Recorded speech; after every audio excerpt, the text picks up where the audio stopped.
the latest to leave that front for Michigan State. So it'll be Michigan State to receive as Indiana won the toss, elected to defer. And that in the back of the end zone. So the Spartans will come out with Aiden Childs to begin things at their own 25. This is the 19th straight game he has started. He had a really good start to the season, but he got banged up in the Nebraska game, and last week he got hit in the third quarter of the UCLA game and really has not been the same. So he's been beat up.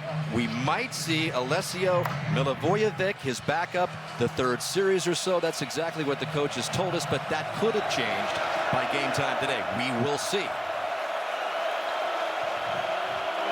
So Childs gives it to Mekhi Frazier in the very first play of the game, and he is thrown back by that Indiana defense.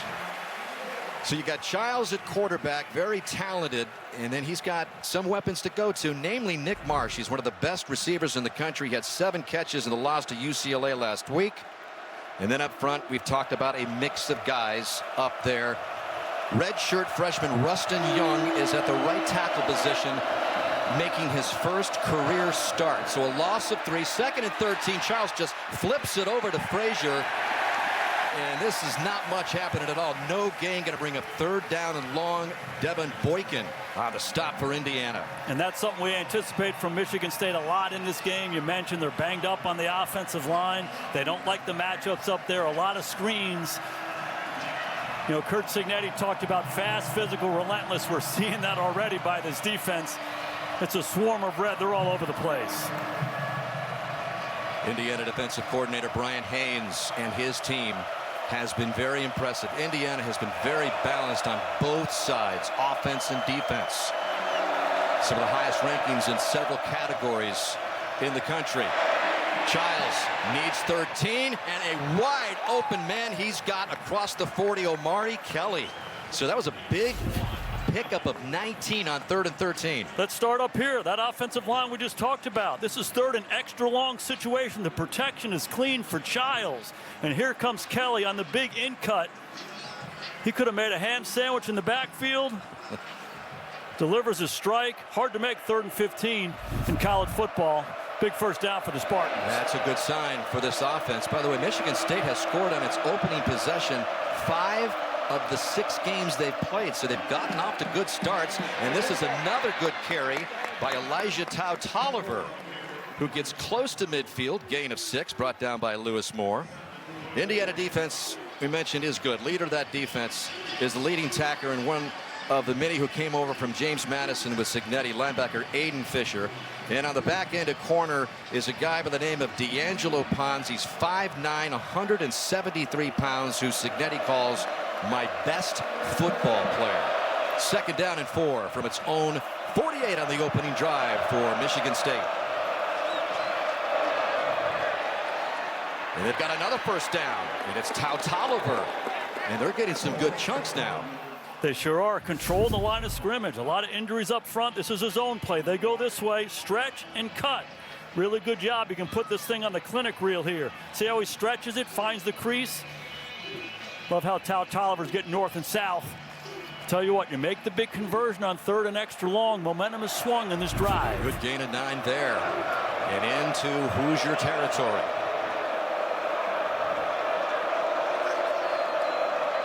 From underneath center, play action for Childs. Deep downfield, a beautiful catch there by Kelly. Did he get a foot down?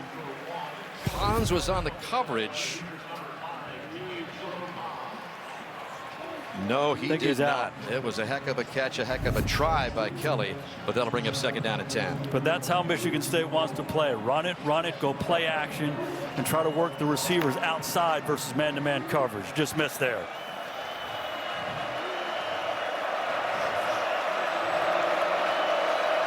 That is Tolliver in the backfield, well behind Childs. They give it to him again. This time the Hoosier defense is there to meet him. Aiden Fisher for no gain. Aiden Fisher is absolutely everywhere. You watch this guy on tape, he is something else now. You talk about key and diagnose, nose for a football. They don't block him. That's a bad idea. You better block number 4. He's going to make 50 tackles today. Okay, 3rd and long now. Big conversion the last time. Positive play here, potential field goal range. Just don't want to go backwards if you're Childs.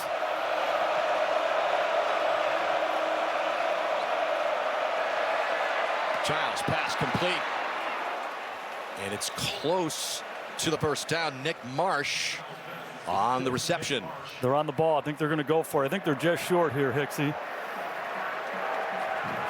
I like the call by Jonathan Smith. Throw the slant on 3rd and 10. Give yourself a chance. High percentage throw. See the size of Marsh running inside, making the contested catch. Spartan offense is out there. 56,000 plus, trying to get a stop here on 4th and 1. Brandon Tullis, the big running back, is in behind Childs. He throws it out to the flat. They pick it up, and there is Nick Marsh with a good gain. So a good clutch 4th and 1 conversion and a gain of 10. I love it. Get the ball to Marsh. He's outside here. Indiana wants to load up that box. Playing the quarterback sneak. Let's throw the quick screen. Nice job blocking on the perimeter. Marsh is a big physical guy. They want to get the ball in this guy's hands. Got a reception in all 18 games as a Spartan. He had a good game in the loss to UCLA last week. And so another good opening drive here by Michigan State down to the Indiana 25. 10th play of this opening drive.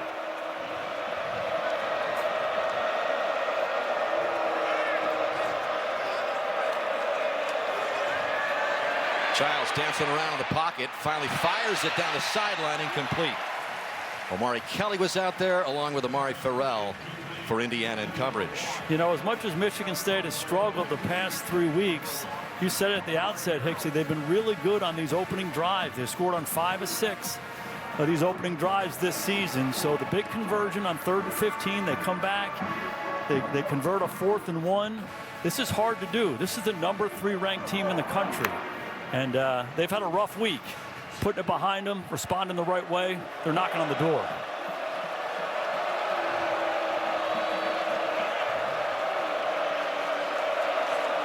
Childs handles the high snap, and this is Tullis. And Tullis stopped at about the 22-yard line. And a flag is on the play. False start, offense number 81. 5-yard penalty, 2nd down. And that's going to be on the tight end, Michael Masunis.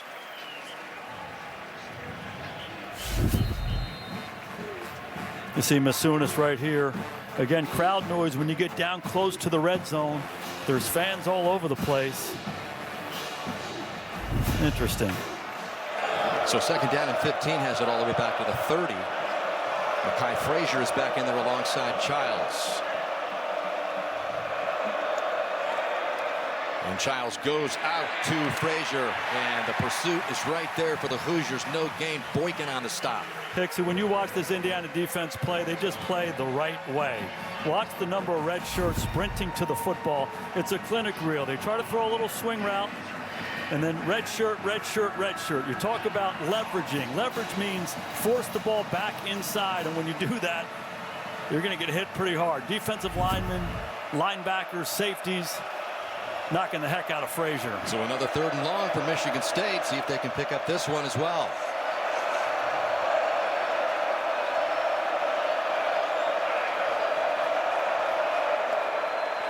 Pressure.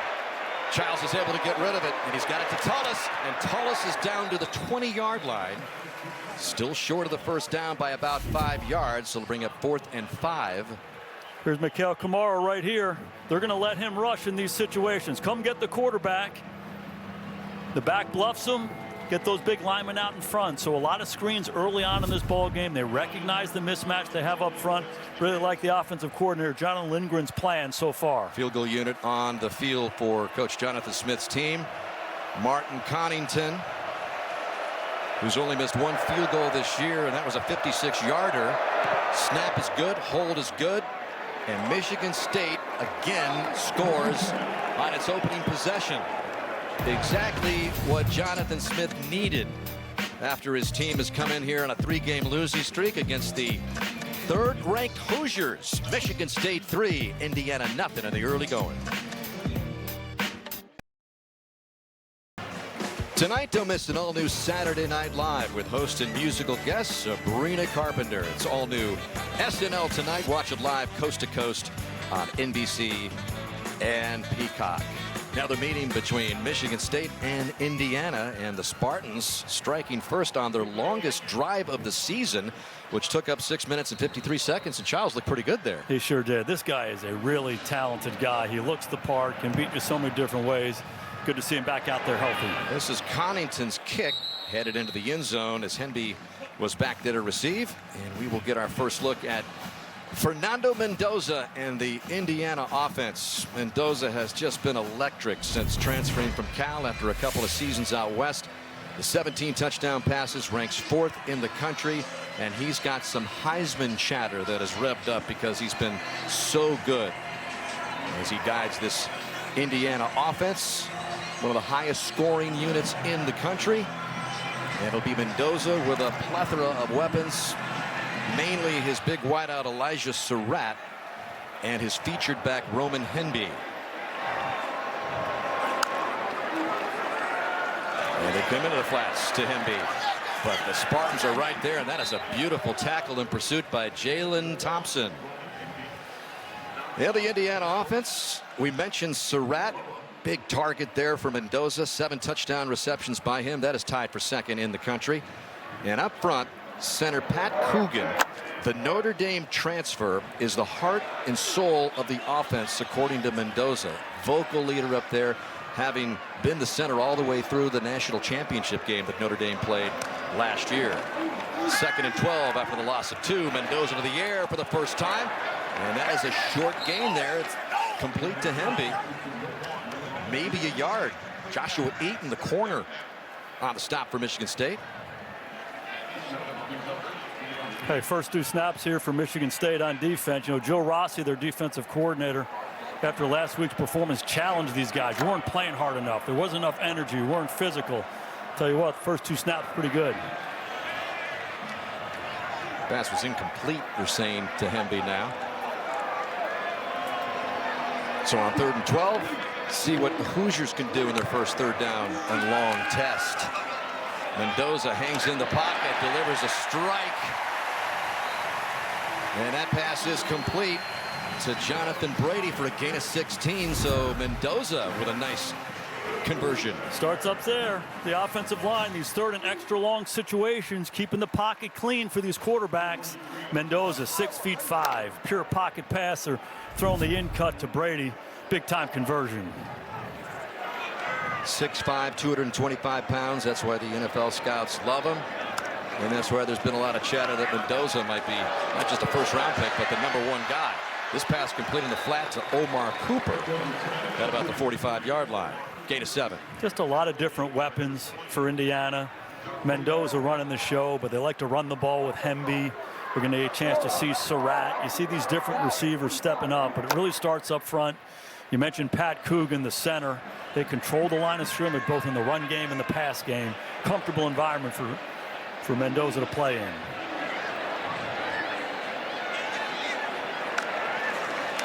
And on 2nd down and 3, right up the middle for the first down into Michigan State territory.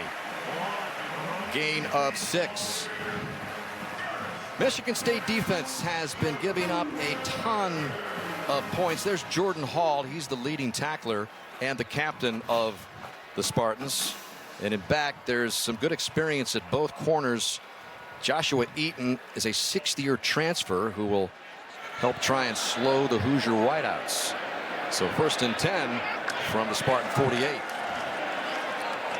This pass complete. Another first down. Inside the 35-yard line goes E.J. Williams Jr.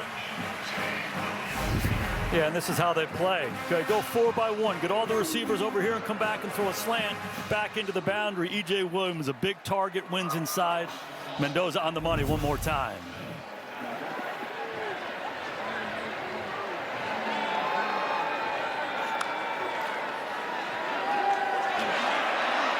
There goes Mendoza. He had most of the Michigan State defense fooled. Malcolm Bell got him not before a gain of 6. So when you come into the game, if you're Michigan State, you say, do we need to stop Mendoza running the ball? That's the last thing you're thinking about.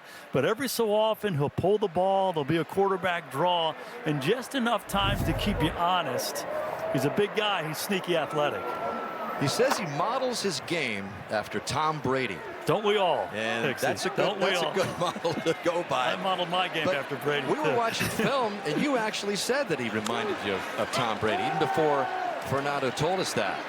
2nd down and 5. Just enough mobility to get it to his tight end, Riley Nowakowski.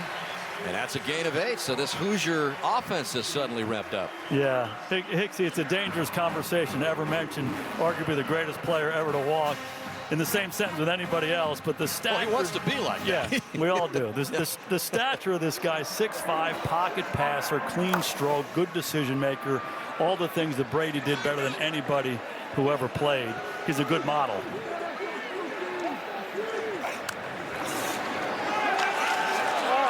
And that Indiana offensive line is beginning to open up some holes. That is Kalon Black with the carry and a gain of 7. And this is how they play. It's not real flashy. It's not real fancy. Control the line of scrimmage. Efficient in the passing game. Run the ball down your throat. North-south runs. The runners are physical. They always finish forward. And before you know it, they're knocking on the door. You saw that stat. They can churn up the yards on the ground. 4th and scoring. Their offense averaging 44.5 points a game. The pitch here on 2nd down and 3. Short of the 1st down goes Black. And that'll bring up 3rd down. Yeah, and I think in this situation, it's certainly 4-down territory for Cignetti. You're going to have 2 downs here, and if I'm him, you run it here on 3rd down. You trust that big offensive line and your runner. If you don't get it, run it again. You can see the look on Cignetti's face. We talked to him yesterday, too. These are the types of games that gives a coach like Cignetti nightmares, right? He's like, we're reading all the clippings, everybody, you know, everything's going so great. 3rd and 2. Mendoza, soft roll to the right, finds his man, reaching for the end zone. For the touchdown is Williams.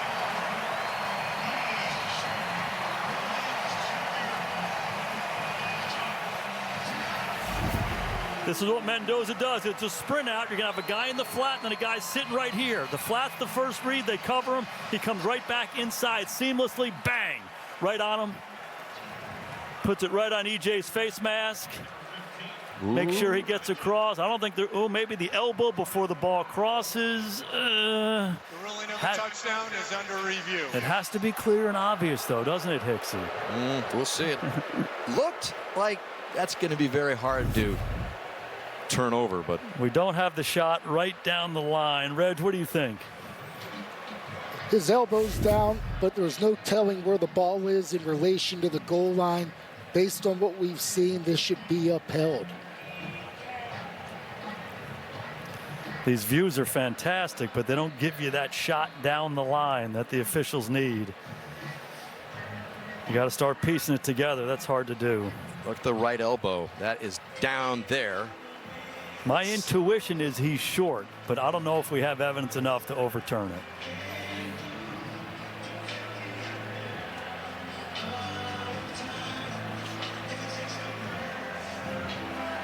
Love this drive by Indiana, though. It's just what they do. They're so efficient.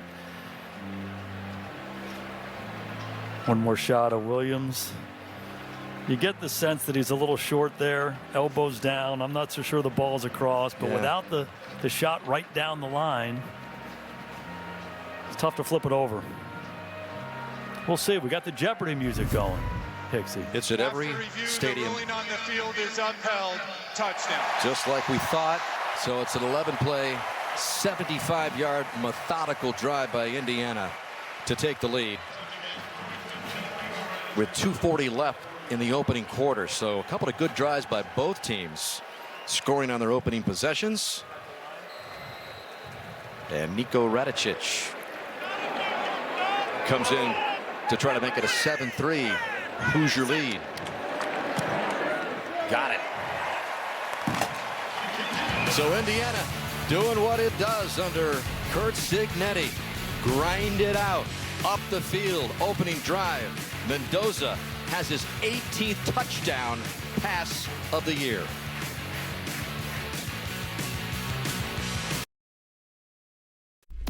John Fanta checking in with our first game break of the day. Let's go to Madison, #1 team in the land, Ohio State visiting Wisconsin. 3rd and 11, you're probably thinking field goal. Julian saying other ideas. Carnell Tate with one of the best catches you will see. Hey, Dan and Jason, Indiana could be right behind Ohio State in the next AP Top 25. I don't think there's any doubt about that. They got to take care of business here first, John. That big win by Louisville over Miami last night. The Hurricanes in the #2 position, but it's the last thing that a guy like Cignetti wants to hear about, right, Coach? Yeah, it's about this play.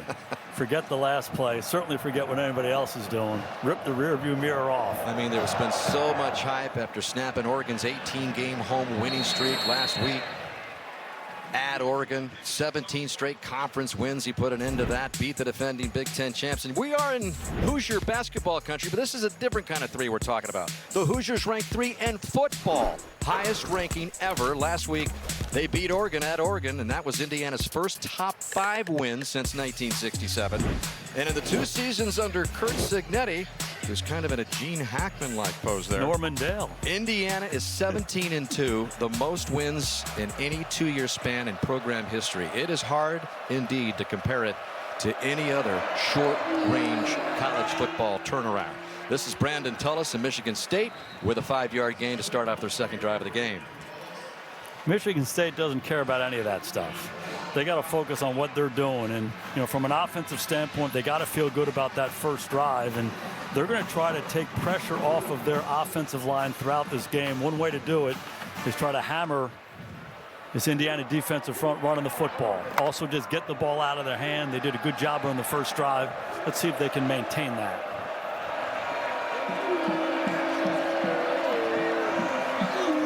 So the second series for Childs. We were told there was a possibility that we might see the backup in the 3rd series. But Childs has been pretty sharp. This one complete to his other tight end, Jack Velling.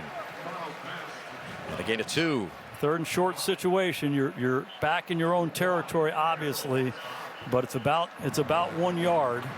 And one thing you love about Aiden Childs, he's a big, strong guy, 6'3", 225 pounds.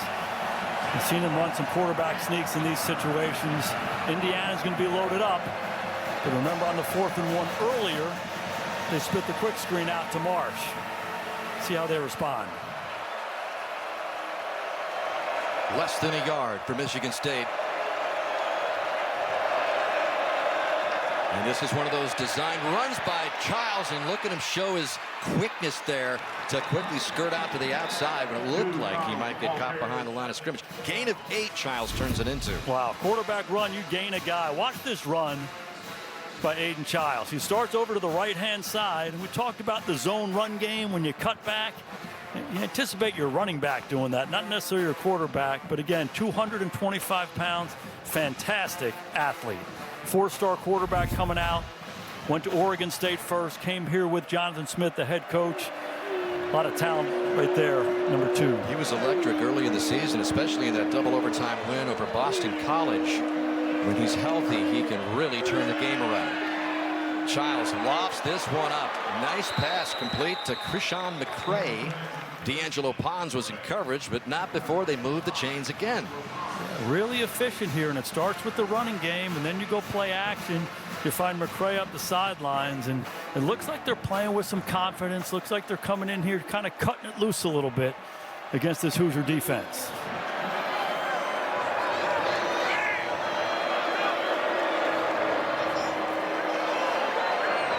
And the final seconds of the first quarter, a quick moving first quarter with both teams establishing good opening drives, and Michigan State on its second opening drive looking pretty good. Hoosiers riding high at #3 in the country. Michigan State would love to spoil their homecoming.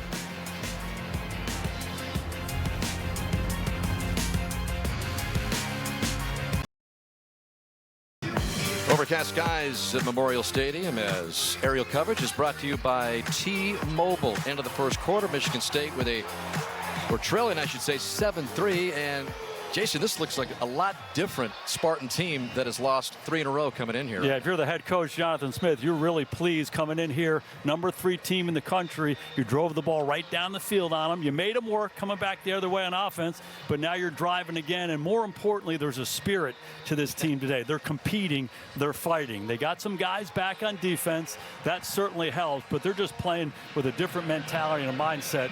Credit Jonathan Smith for getting them right. Yeah, Jonathan Smith said it was a gut punch last week as they lost their homecoming game to UCLA 38-13 for their latest of 3 in a row. They gave up 38 consecutive points in the game.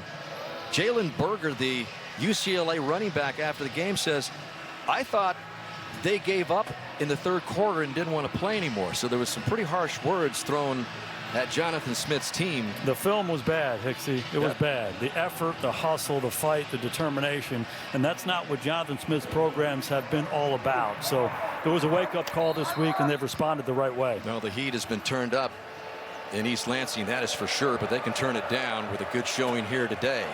Good second drive going for Michigan State to start the 2nd quarter, and Childs will begin it with a pass out to Tau Tolliver. It's another big gain.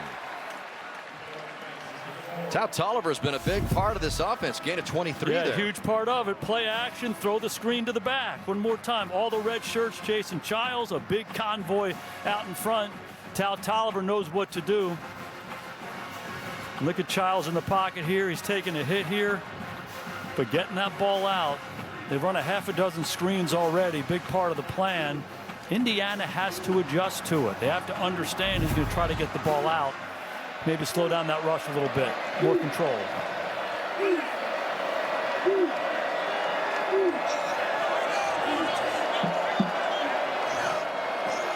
Play clock down to 1, so they just get it off, and they lose 3 yards.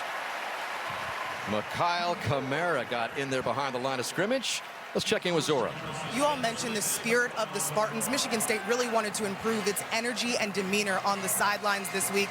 Receiver Nick Marsh told me after losing 3 straight, some guys just had their heads down. Marsh said during a team talk this week, everyone took a deep breath and worked to get back on the same page. You're seeing it so far. Won their first 3, lost their first 3 conference games. Last year, Michigan State failed to reach a bowl game for the 3rd straight year. So there is a sense of urgency.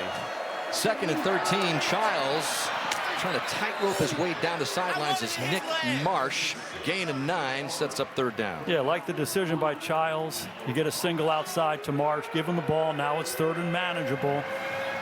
Again, you're in the red zone. You don't want to go backwards here in this situation. But if you're Jonathan Smith coming in here, Bloomington, Indiana, 4-down territory, I say go for all these things. What do you think about a Childs designed run here in the mix? Yeah, I say run here.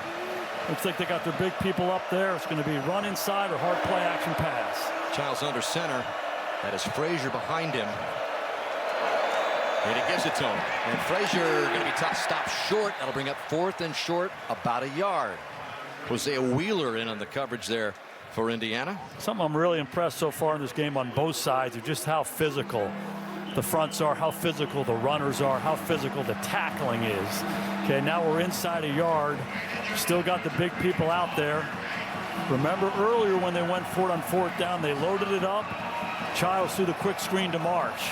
I could see them do a similar situation called a run-pass option. Childs likes to look, hand it off. If not, spit the ball out. Call it a yard and a half. And we got a timeout for Michigan State. And we will step aside on 4th down and short for the Spartans.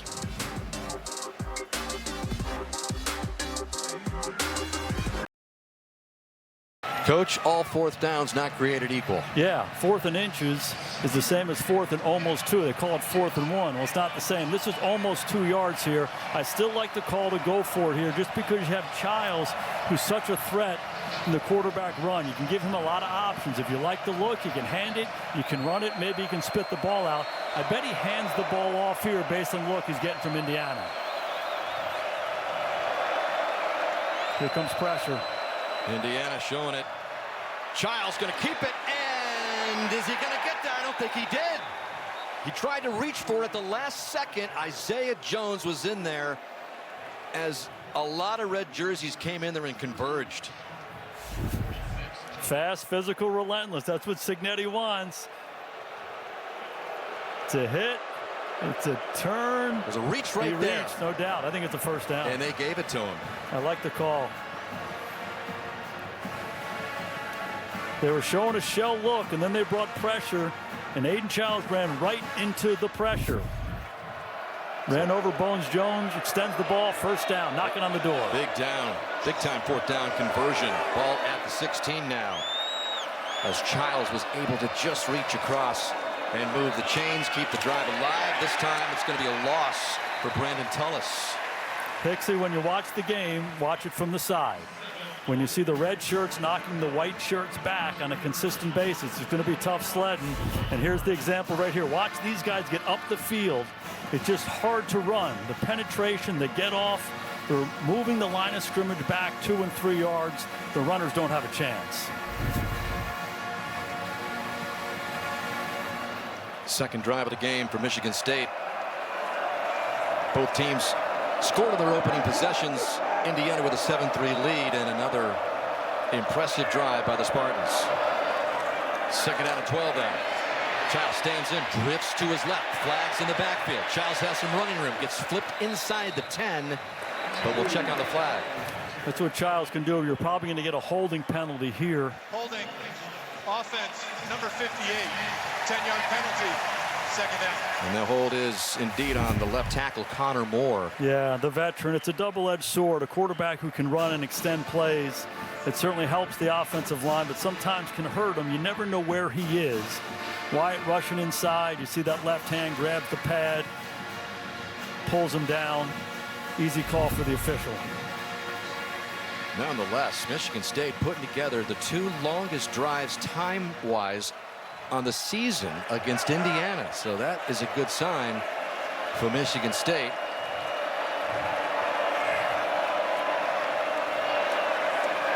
From the gun on second and 22, Childs trying to pick a lot of it up, and he's got a lot of it with Krishan McCray. But that's going to bring up third down after a gain of 14. That's where Childs has improved. A second and extra long. Let's cut it in half. Gets the ball out to McCray. Now you make it third and manageable. In these situations, we've seen a lot of different things from Indiana. The one thing you will see, though, is disguise. If they're going to bring pressure, it's going to look like zone. If they're showing pressure, they'll probably drop out of it.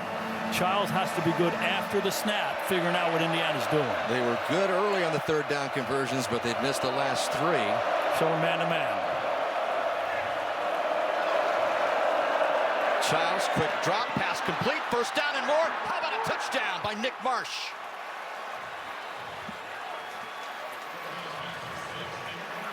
Michigan State scoring on its first 2 drives, field goal, and then the strike to Marsh. Absolutely love it. It's man-to-man look, and then they drop into zone. You see these guys going deep. There's a big hole right here. Just throw the ball to Marsh on a slant route.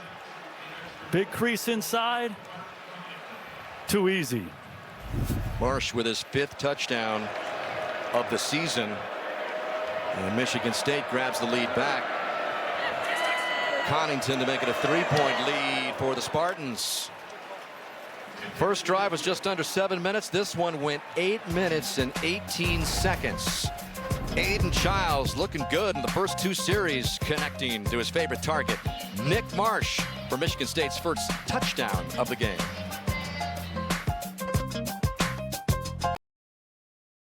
Big Ten Saturdays being brought to you by Liberty Mutual Insurance. Only pay for what you need. And by Ford Blue Cruise. Homecoming weekend here at Indiana. Beautiful fall day, a little warmer than you might expect on the 3rd Saturday of October. Homecoming parade, pep rally were held yesterday. Lots of smiles yesterday, some concern today as Michigan State has come in here on a 3-game losing streak and has taken a 10-7 lead as Indiana will come out to begin its latest series at the 25-yard line. And all sorts of great activities happening on homecoming weekend. None better than this. That is Dr. Phyllis Grant, who turns 100 years old at the end of this month. She has been an Indiana football season ticket holder for 76 years. That is great. So she can tell you about the history and all the low times that Indiana football has gone through. And at the age of 100 at the end of the month, she has watched her team attain the highest ranking in its football history. 1949 was her first year as a season ticket holder. A couple of years ago. 1st and 10 for Mendoza and Hemby, and Roman Hemby goes nowhere. 2nd down and 10. If you're Jonathan Smith in Michigan State, you feel awfully good about how this game has gone. You have the long drive for a field goal to start the game. Okay, Indiana comes back and they score a touchdown, but then you get it again. And the best way to stop Fernando Mendoza in this Indiana offense is have him stand on the sidelines next to Cignetti and make those faces that Cignetti's making. And so you keep him here, you limit his opportunities. So the formula for success in beating this team, they're playing it out the right way. Yeah, and the big key that Joe Rossi was telling us, we want to get him those 3rd and long situations, not the 3rd and short. And this is a 1st down pickup to E.J. Williams, who earlier had the touchdown toss for Mendoza. Get a 19 for him. Malcolm Bell in the coverage. Yeah, Hicksy starts up front. Watch this protection. Okay, Mendoza's standing back there. He said he likes to model himself after Tom Brady. That's what Brady looked like. Remember, he would just stand in the pocket and wait and wait and wait. E.J. Williams, a big part of this plan early on. Mendoza's on the money.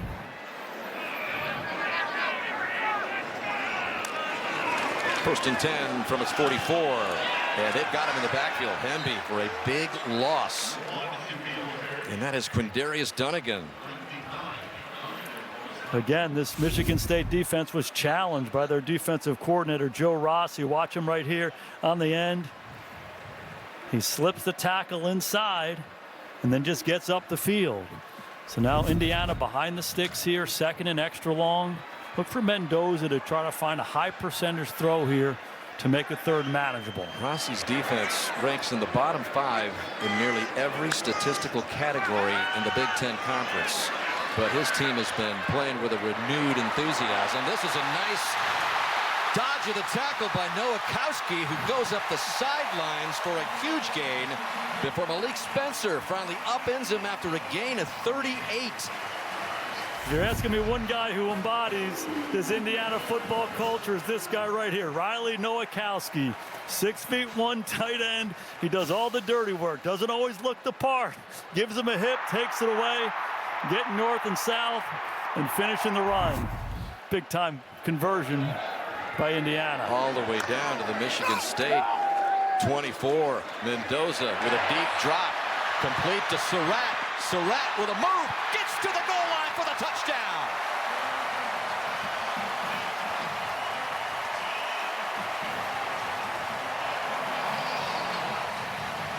Beautiful move by Surratt to finish off the 24-yard touchdown reception. Yeah, just a drag route by Surratt. Again, protection is clean. Clear it out down the field. Get the ball to this guy. James Madison transfer. Came over here with Cignetti. And he, too, represents what this program is all about. Productive guy. You're throwing the ball, good things happen. A little move here. They must be working on that cutback move, Hicksy. Well, Morian Smith had a chance at him, but Surratt had him grasping at air. So, Cignetti, still no smiles. There won't be until this one's in the books, but it's very early as Indiana comes back to take the lead, 14-10.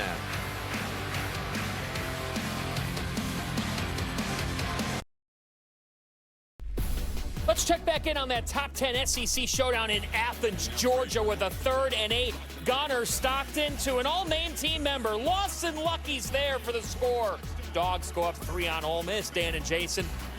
Thank you, John. Good one between the hedges and a good one here at Memorial Stadium. Sellout crowd. They didn't always sell out football games here at Memorial Stadium, but not until Cignetti right. Is that him on the left or the right?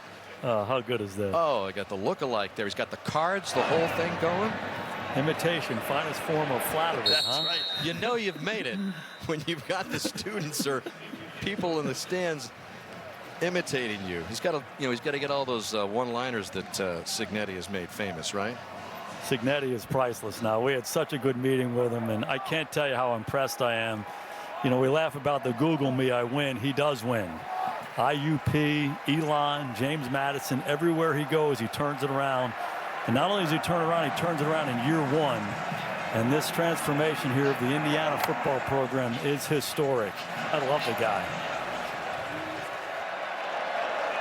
So Michigan State trying to answer Indiana's latest touchdown. Childs is in here on this third series, and he's got his pass complete to Jack Velling for a gain of 3. Zora. When looking to rebuild this Indiana football program, Athletic Director Scott Dolson studied other historical basketball schools and their approach to reviving football programs. Think Duke, Kansas, Kentucky. Dolson told me he made a list and Coach Signetti checked every box. That list included a QB guru, head coaching experience. Dolson said he asked Coach, if you come here, do you feel like you could win? Signetti said, if I have average resources, I will win. He's won everywhere he's gone, and he's won right away, Zora. That has been the formula for Signetti. And this is a nice move by McCray, turning more yards in after the catch. Gain of 8, first down. It's amazing. He has all those sayings, and we had a good visit with him yesterday. He talks about all the different things you need to do. It's about people and standards and accountability and all of that. In the middle of the conversation, I just said to him, so many people say that. Everybody has that jargon that you use about how you build a program, but you do it. What's the special sauce? And he just says, hey, we make them do it. We make them do it. We get the right people in here, and then it starts building on itself, and he's something else. Childs has been red hot through the air, avoids the pressure behind him, goes right across the middle, and connects with Kelly. And Omar Kelly with a big game before Pons drags him down. Biggest surprise for me is how this Michigan State offensive line has been holding up. We've seen this a number of times in the game. Love how he gets up in the pocket, push the rusher around, and they've been finding these in cuts time and time again. And so if you ask me coming into the game, it's a mismatch up front. Indiana defensive line, Michigan State banged up offensive line. I'll tell you what, the Spartan group is holding up. Childs is 15 of 17 for 157 yards. It's been a new and improved Aiden Childs in this game for sure. Indiana's defense on the first down and 10 call. Not much of a gain at all as Aiden Fisher helps close the gap. Keep going back to Brian Lindgren, the offensive coordinator for Michigan State, and the plan and the approach. They're on the ball now using a little tempo.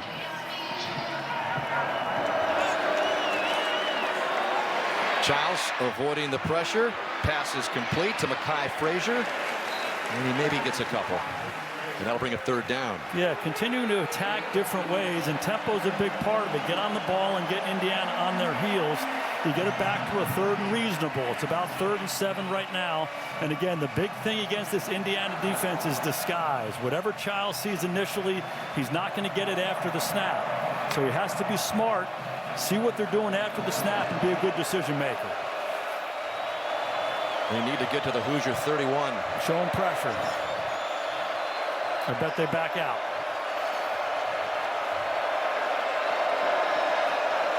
On 3rd and 7. Looping it on the outside, and good pursuit by Indiana. Isaiah Jones led the charge, and that is a loss of 1 for Frazier. They're just so fundamentally sound on defense. You hear coaches say this all the time. You have to set edges. You have to be in your gap. You have to pursue the ball. Okay, Pounds outside, turns the ball back inside, and there's the pursuit. Bones Jones knocking him back, and we got a 4th and 9 here. Hard for me to believe they're going to go for it in this situation. I bet they're trying to get him to jump off sides.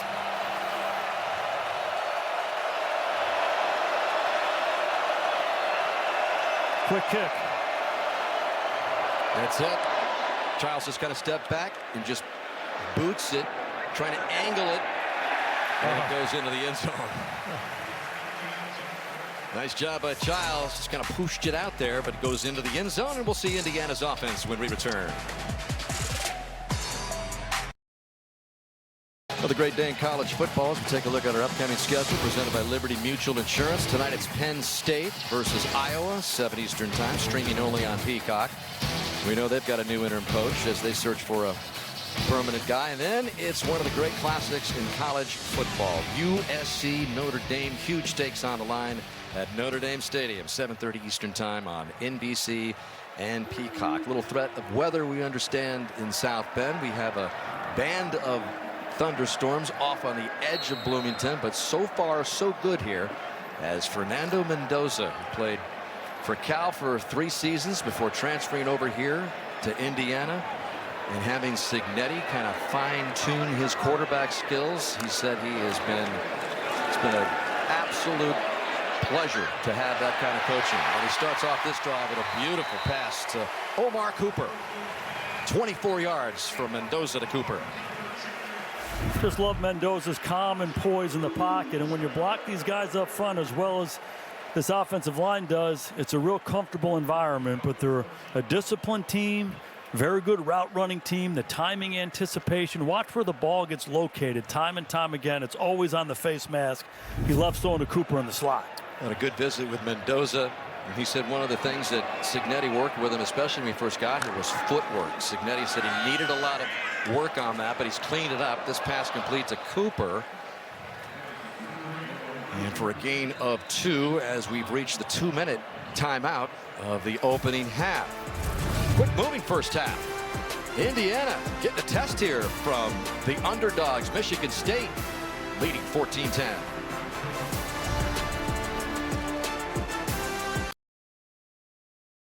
Just up the road in South Bend, Notre Dame USC tonight. Is this the whole season for the Irish? I think it is. Both teams, they lose this game, they're out of the college football playoff. Talk about that and much more coming up on the Xfinity Halftime Report. Dan? Thanks, Ahmed. As Indiana tries to stay clean as well. Ben Roberts, the guy that made the play in the last play as we went to break, came off hobbling, so he's being helped off. Ben Roberts, the defensive tackle there, who did not play last week, so that's not good news as he was back in the lineup. So 2nd down and 8. Mendoza to the air and trying to get the first down is Cooper. And he does. Yeah, 2-minute situation here, Hicksy. You know, plenty of time here. You're under 2 minutes, but you got 3 timeouts. You're across the 50. They're still going to be on the ball, but Mendoza can be really patient.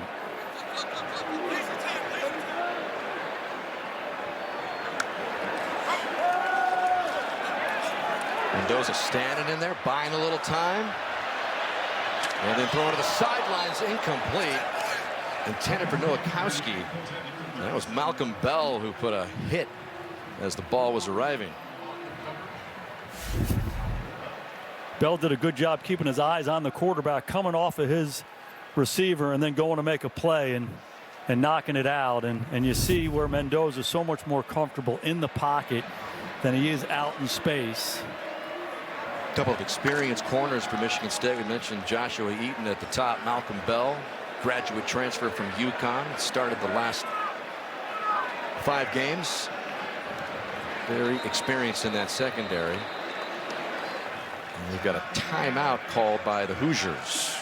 Stops the clock with 1:46 to go as Indiana looks for more before the first half expires.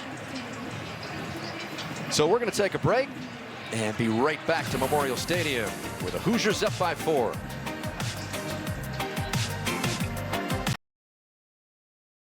NBA tips off a new era on NBC and Peacock. Rockets Thunder, and then the Warriors Lakers Tuesday on NBC and streaming on Peacock. They've won some titles here in Bloomington. Look inside Assembly Hall. They've got 5 banners hanging up over there. We get a chance to walk over there yesterday, Coach. Kind of take in that atmosphere. There's Assembly Hall. You can see it from our perch up here across the way. Legendary place. 76 team, undefeated, right? Which makes this turnaround for football even more impressive for Signetti coming in here on a downtrodden Indiana football program and doing what he's done. Low snap for Mendoza on 2nd down and 10. He picks it up and gets close to the first down to about the 35-yard line. And if you're Mendoza, you just got to be aware of the situation now. You're still in the 2-minute mode. It's 3rd down. It's 3rd and short. Anticipate this being 4-down territory. They can take their time. You got 2 timeouts. Clock's pause on a 1st down. So you have a lifetime. This is a big down, though. Looks like man-to-man coverage. 3rd and a couple for Mendoza. Looks right quickly, and he's behind his receiver, Surratt. 4th and 2. Interesting decision here for Signetti. I bet he goes for it. You're on the fringe of field goal range. But they stop them here. Michigan State has plenty of time coming back the other way. And they want to talk about it. Yeah. Not quite so automatic in this situation where you give Michigan State another opportunity before the half. I would anticipate after they talk, they're going to go for it. This has been impressive by Michigan State, Coach. The most yards versus the Hoosier defense in the first half this season. Oregon 203, Michigan State has 180 yards. So I think the last line is as important as any. You know, the time of possession. Not only are they moving the ball, but they're keeping the ball. Mendoza on the sidelines with Cignetti. This is only their third possession. Now, Indiana's cashing in on them. They've scored 2 touchdowns, but limit their opportunities. Make a stop on a play like this. All of a sudden, you flip the momentum of the ball game. Indiana has never lost at home in the early career here for Cignetti, 12-0.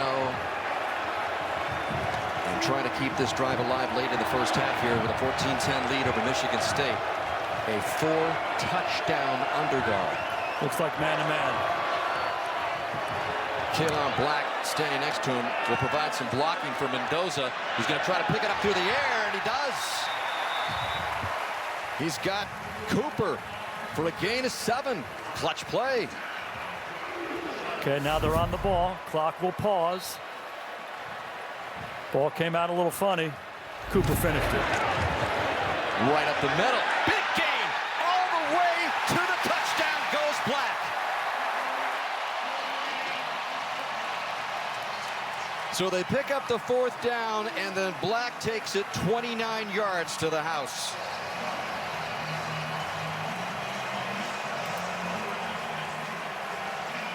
You don't think these games come down to single plays? You convert it on 4th down.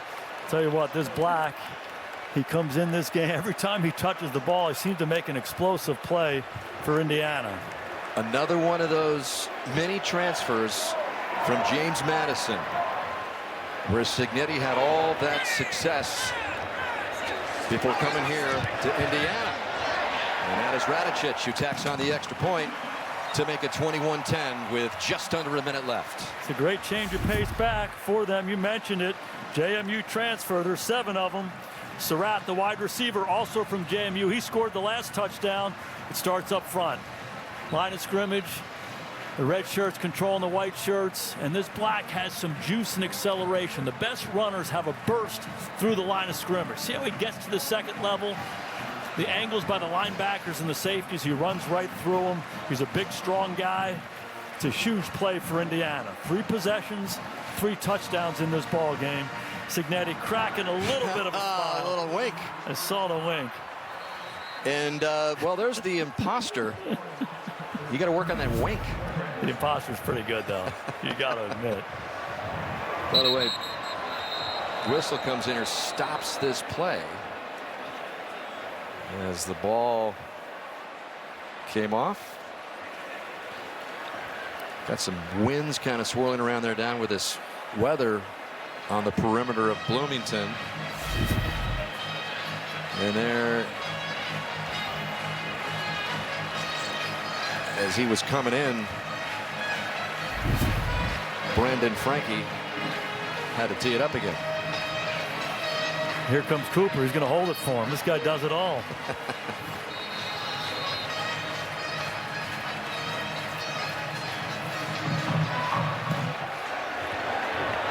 This time he gets some big time leg in it. He usually does. Frankie is so good.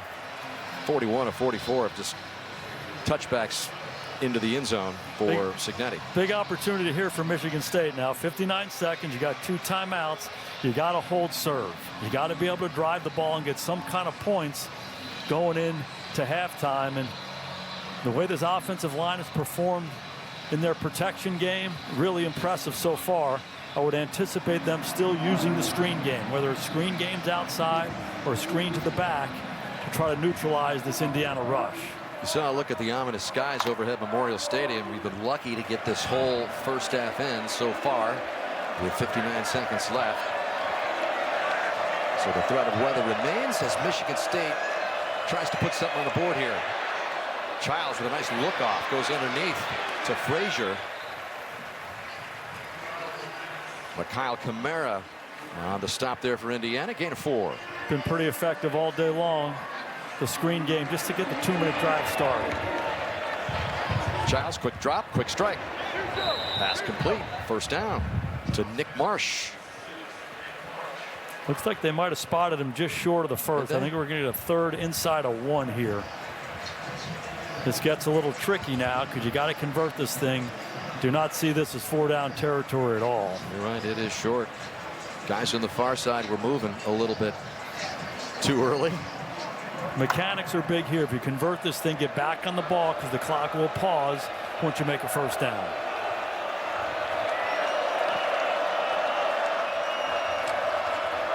They give it to Frazier, and he's got the first down. Clock will stop. 33 seconds momentarily after the gain of 3 by Frazier. Still got 2 timeouts, plenty of time. You can throw the ball anywhere. And they wind the clock.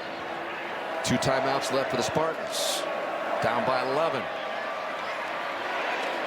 Childs just drifts it out. Just a short little pass to Frazier. He tries to turn it into something else. And they do get the timeout short of the first down. A gain of 9 for Frazier. You get in those situations where you say, hey, is it worth it to complete that ball? In the end, it was. You make 9 yards. You get yourself out to the middle of the field. It's a good timeout by Jonathan Smith here. So you probably need another 20 yards to feel really good about kicking a field goal here. You have the timeout. Again, it pauses after you make a first down. I'd make sure I continue to use Aiden Childs' legs. Okay, move him out of the pocket, get the quarterback run going. Use Indiana's aggressiveness against them. Saw Connington there. He kicked a 38-yard field goal to start the scoring of the game.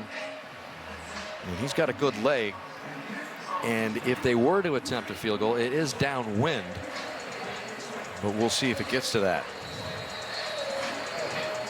They've had a lot of success throwing the ball in the middle of the field, those deep in cuts.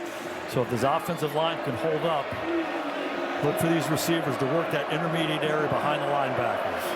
2nd down and 1, 19 seconds left.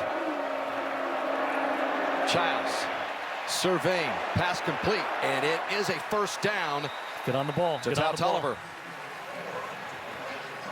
Clock pauses. Get on the ball quickly. Save the timeout.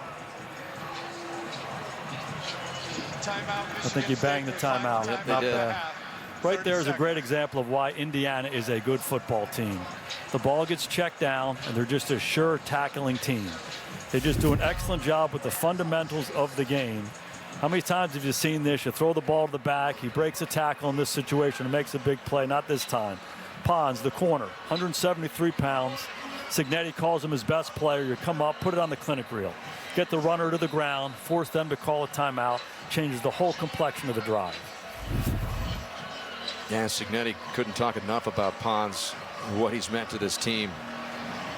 And if you're with us last week, C.J. Bailey, the quarterback, NC State, passed to a guy by the name of Jeremiah Smith on a Chaminade High School team in Miami, and Pons was also on that team. He sure was. Talk about some talent down there in the Miami area. They won 3 state championships. Easy to see why.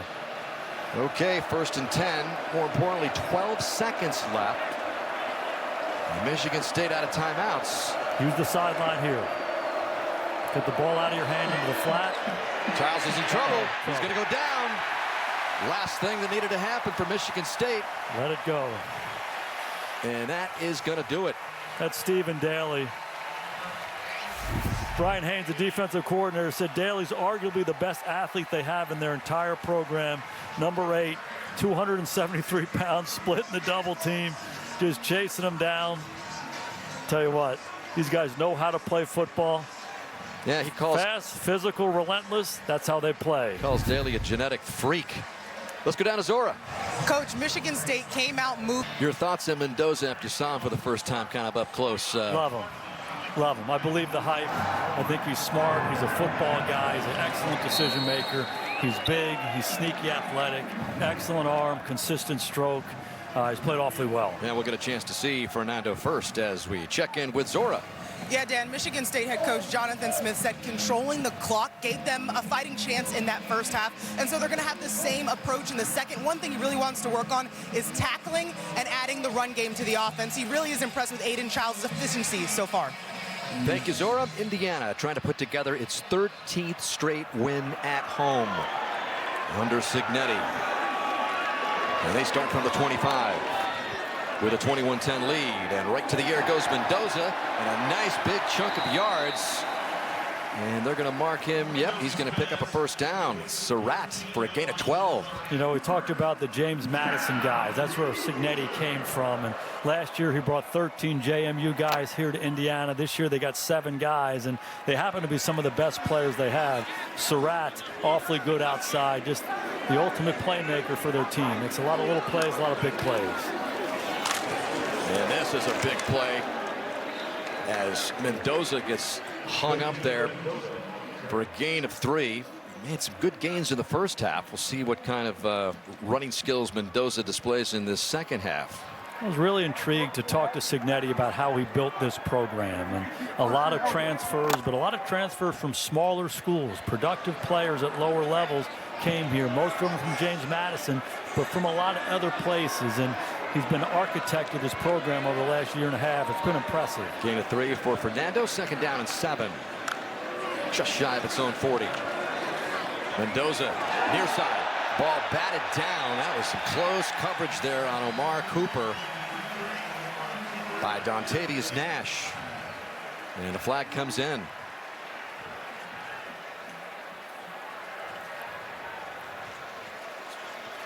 Pass interference, defense number 28. The ball will be placed to the spot of the foul, automatic first down.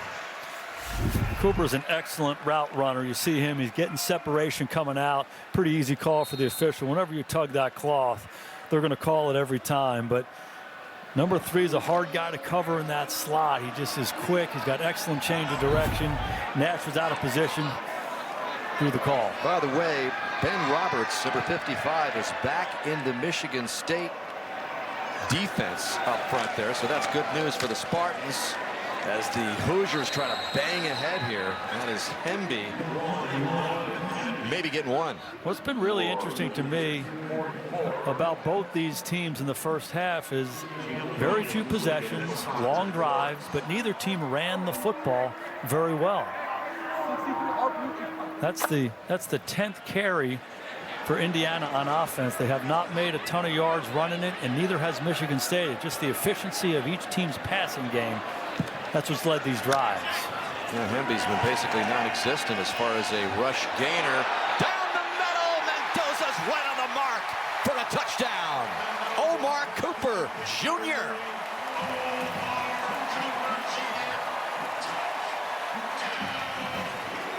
That one good for 48. Yeah, this is what they do. You'll see Cooper from the left-hand side. He comes down into motion. You roll that thing, runs right through the middle of the defense. Does an excellent job getting back inside of the defender. And this is what's most impressive about Mendoza. He sees it, he rips it, and the ball is right there. If you're going to walk it out there, you place it in the exact same spot. Big time. So Cooper has one along with Surratt. 3 touchdown passes now for Mendoza, and this lead has been lengthened in the opening 2 minutes of the second half. Indiana has opened up an 18-point lead. This time just a 4-play 75-yard drive, capped off by Mendoza to Cooper as the Hoosiers are rolling here in the second.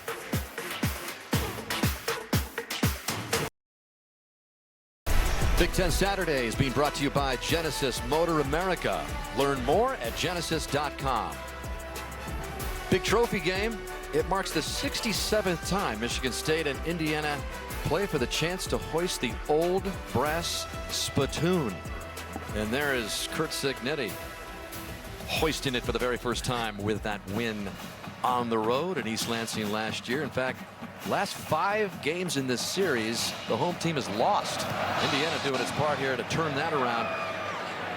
Up 28-10 with an impressive minute and 51-second drive there to start the second half, Coach. Yeah, let's go back to the touchdown here. Surratt comes down into motion and he eats up the safety.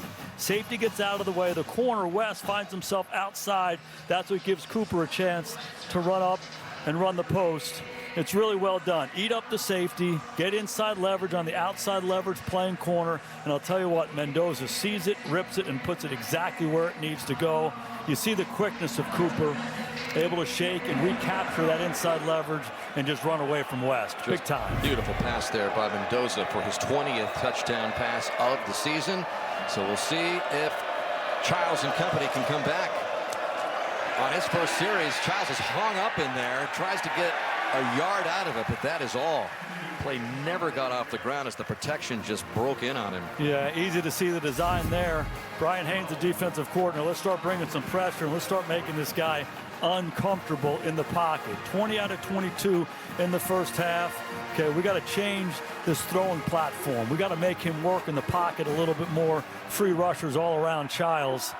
That's a rough down. They'd give him a yard. Maybe it was a half gain, so second down and long. Childs calmly comes back, and he picks up the first down with his favorite target, Marsh. Nick Marsh. Yeah, been impressed by the decision-making of Childs and his ability to deliver the ball on time and accurately. And Marsh is clearly his favorite receiver. Whenever he's by himself one-on-one, Childs is going there. And the issue for Michigan State right now is they've moved the ball. They've had success on offense. They haven't cashed in enough. They have to stay poised, continue to drive the ball like they've driven it throughout the ball game, and just get one score at a time.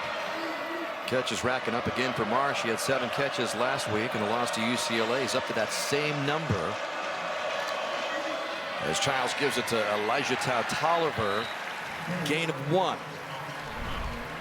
Yeah, Nick Marsh, clearly Childs' favorite receiver, and he does so many different things. This is a slant versus press coverage, a very easy catcher. They do a good job trying to get him quick screens. You see the physical nature that he has, running with the ball after the catch. Smooth on the quick out, smooth on the slant. Childs loves throwing it to him.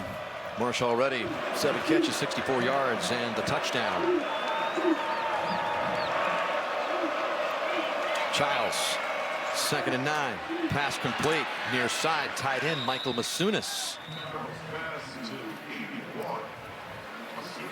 Just been impressed with Childs early on in the season. Really, really good. The first 3-4 games. Last couple weeks has not been as good. Was out of rhythm. Didn't feel comfortable in the pocket. Just seemed under duress a lot. And he's been really good in his decision making. Got 3rd and short here. 4-down territory for Michigan State. And they're going to try to run it. Nothing there. And reverses his field, Frazier, and it's going to bring up 4th down. Bunch of Hoosiers up front there. Aiden Fisher. Fisher always seems to be around the football. Here he is right in the middle of your screen. Excellent job forcing the run back inside, and then just a swarm of red shirts. When you're coaching defensive football, that's what you stop the film and you say, look at all these guys. We have 7 guys around the ball. That's how this defense plays. Doesn't surprise me one bit. Smith is going for it here. It's 4th and a healthy 2. Look for Aiden Childs to run it. Ball right at midfield here. 56,000 plus. Looking for a stop here to take over on downs. Childs with some time. Pass complete. He's got the first down. And that's Omari Kelly who hauls it in for a gain of 16. Yeah, these slot receivers are showing up for these quarterbacks. It's Kelly inside. This is just a corner route. Stems down inside. Comes back out. Protection clean.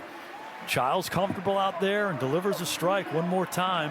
Passing game much better than I thought it was going to be against this Indiana defense. No kidding. 23 of 25. Childs. He's just been looked like a totally different quarterback than the last couple of games. Sets up the screen here, and this time Jack Belling's got nowhere to go. Love the call, but you can see the adjustment by Indiana. Halftime, they said, okay, they're going to keep mixing in these screens. And you see the defensive line, they do a good job. They're rushing, but they sense it a little bit more. It's just not breakneck at the quarterback. Okay, they let me go by. Now have a little poise, go back and make the play. Those screens are drying up a little bit. That's what Brian Lindgren, the offensive coordinator for Michigan State, told us. We may have some openings in the screen game, and we've seen him try to take some of those. But Indiana showing some good D here. Try to stop this drive. Here's Childs on the move again. He's up to about the 31-yard line. A gain of 2. That'll bring up 3rd down. Yeah, it's 3rd and 8. But again, I think you have to view these as 4-down territory. You know, you're down 18 halfway through the 3rd quarter. So the reason I bring it up now is your third down call is very different if you know that you're going to go for it on fourth down. You can run the ball in this situation. Quarterback can take a check down in this situation. So have that in the forefront of your mind and be a good decision maker here.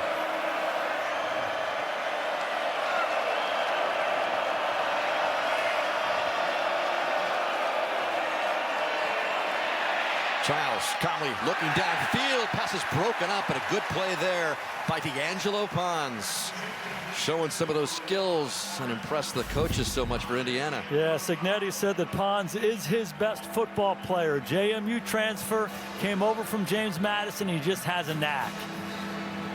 He's Sticky short. Coverage, yeah, huh? He's short. He's 5'9", but he's got long arms. He's an excellent athlete. Anticipation and timing to knock that ball out. This is going to be a 50-yard attempt by Martin Connington. He's got a big leg. In fact, he made a 50-yarder on the first play of his career for Michigan State earlier in the season against Boston College. Snap good, hold good. Looks like he got a good leg into it, but it's no good. Just wide right for Connington from 50. Snap, hold, kick. Drifting. Was trying to draw in. It's like me, always pushing it right. So, Signetti, no points for the Spartans. Another reason why the Mendoza story is so good this year for Indiana is that it involves a couple of Mendozas. Followed Indiana football, you know that Fernando came here much for the suggestion of his younger brother Alberto Mendoza, who was on the team, and when Fernando was looking around to maybe look at some other places to play besides Cal, his brother said, you're going to like Signetti, you're going to like this Indiana football culture that we have going here.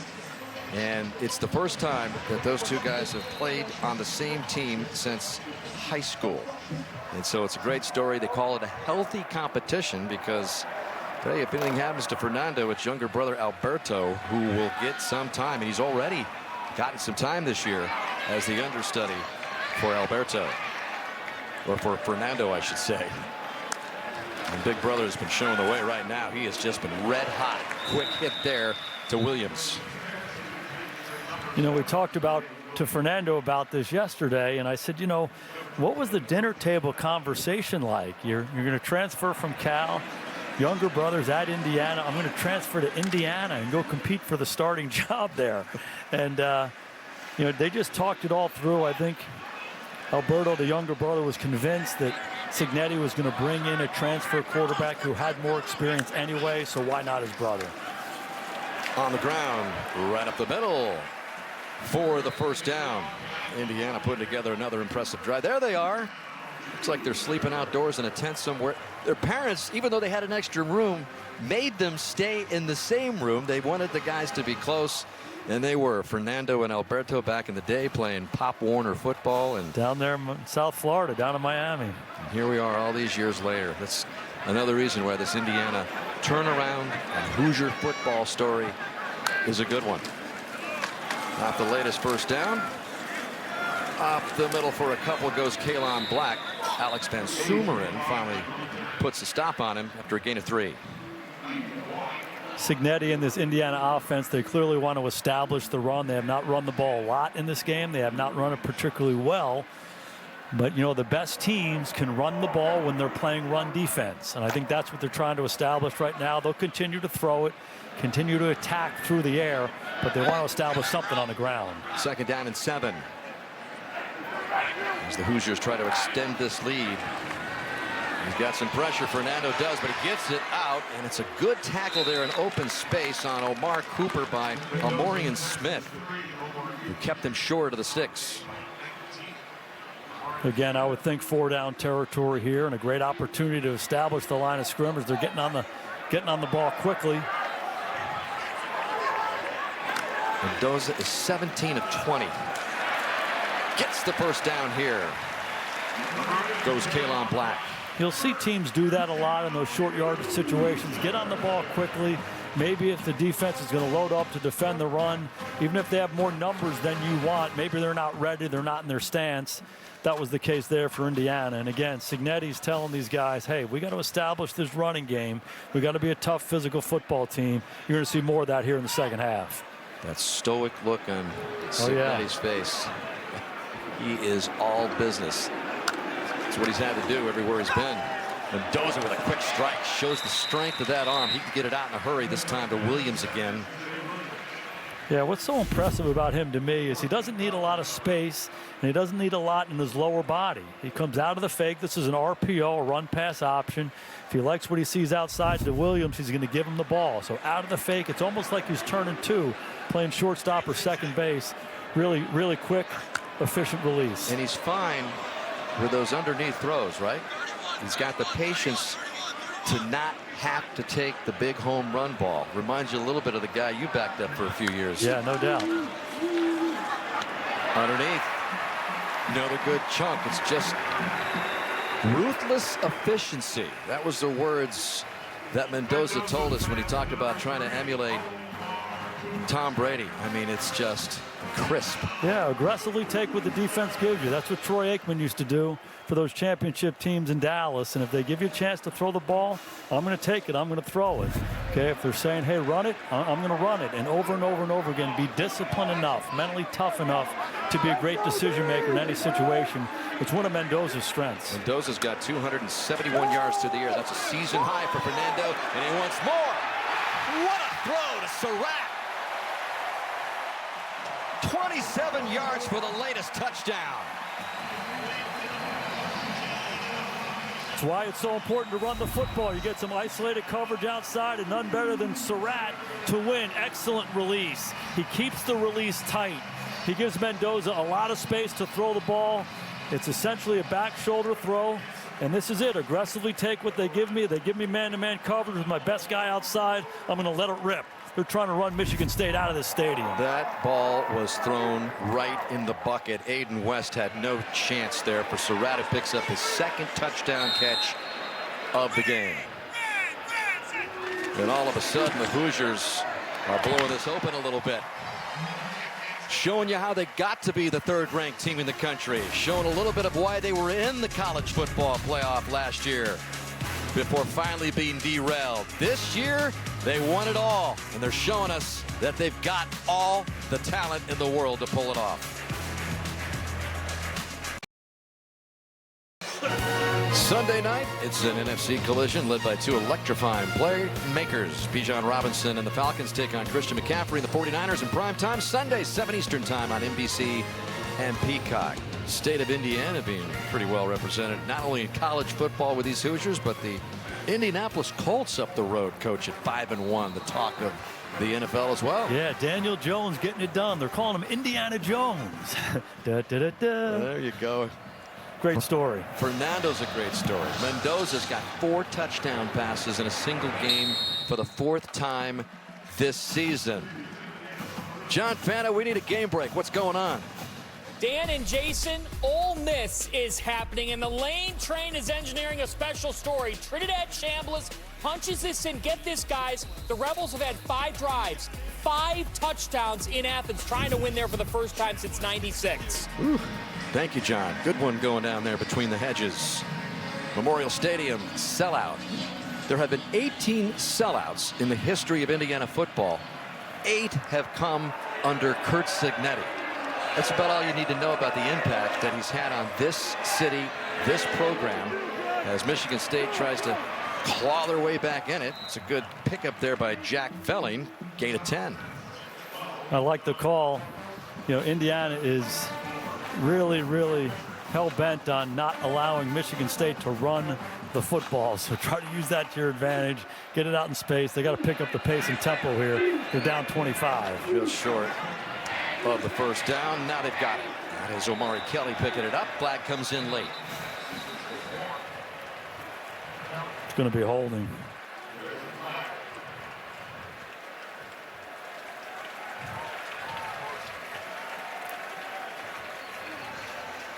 Holding. Offense, number 6, 10-yard penalty, 2nd down. On the wide receiver, Nick Marsh. He's the point guy right here, and he's out in space for everybody to see. So you love his effort, you love his willingness. When the hands get outside, and essentially when he throws him down, that's what's going to invite the flag. He just doesn't need to do that. You love the effort, you love the intensity. Not real smart. You turn second down and short into second down and 11 now. A swift moving quarter here. In a game that was delayed just really, when you totaled it up, just about 20 minutes as it blended into halftime. Childs, nothing going. Flushed out to the left. And now wants to keep it. Trying to pick a hole. We've got more flags on the play. It's going to be a holding penalty again.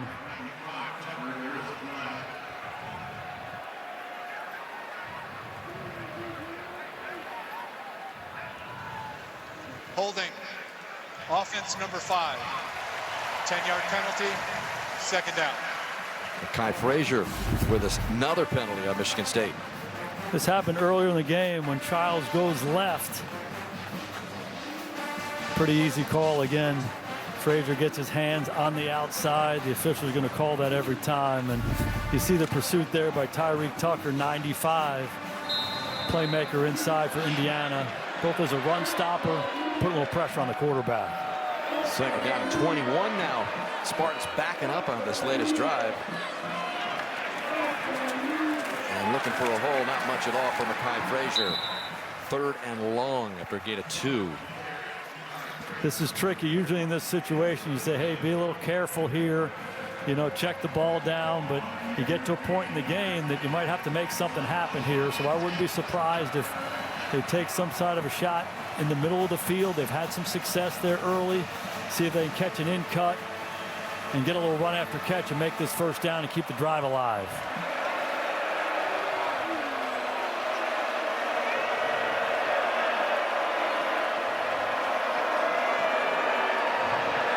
Deeper drop this time by Childs, and he went for a deep shot. Incomplete. 4th and 18, and a punt coming up for the Spartans. Really good defense. The safety, Amari Farrell, knocks it away, but it starts up front. You know, there's some pressure in the pocket. You get in these long down and distance situations. It's really hard for these guys to hold up. Fisher's in Childs' face, and then on the back end, excellent play. Getting the hand in there by Farrell and getting off the field. Testament to Jonathan Smith's offense being able to sustain drives. This is the first punt. We did see a short kick earlier in the game by Childs. Jonathan Brady awaiting the punt by Ryan Eckley. And Brady turns it into a pretty good return up close to midfield. But the Hoosiers have opened up a 25-point lead on Michigan State.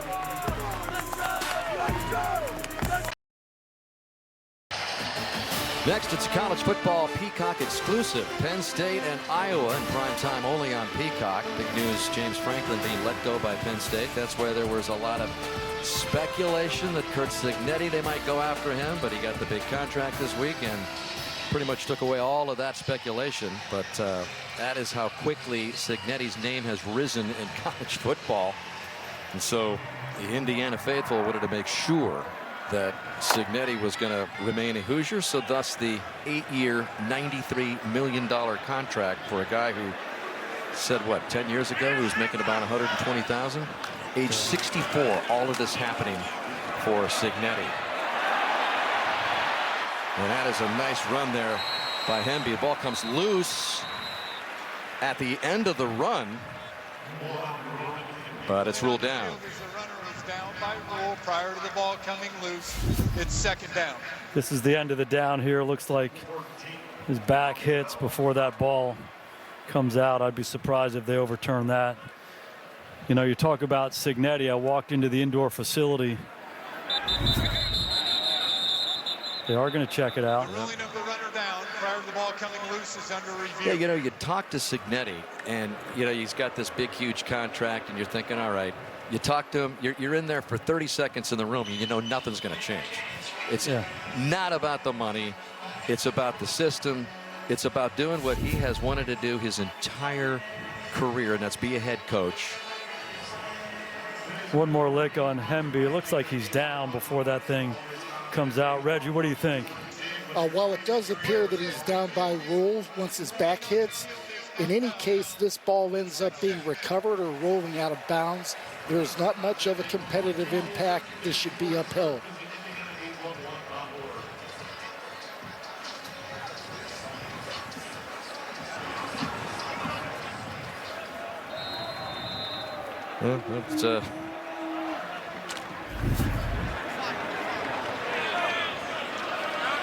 So it remains Indiana's ball, 2nd and short.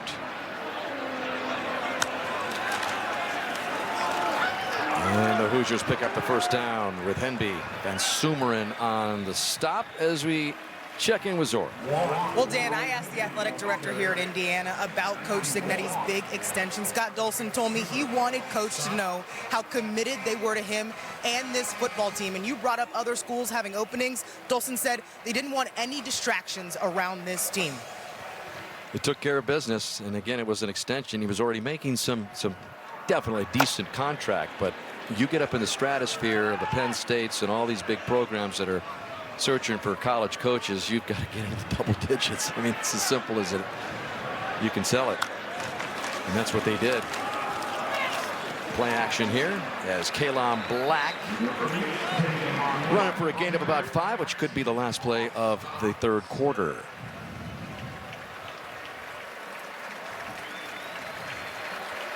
Indeed, it will be. They're going to the 4th quarter, and the Hoosiers flexing those 3rd-ranked muscles over Michigan State.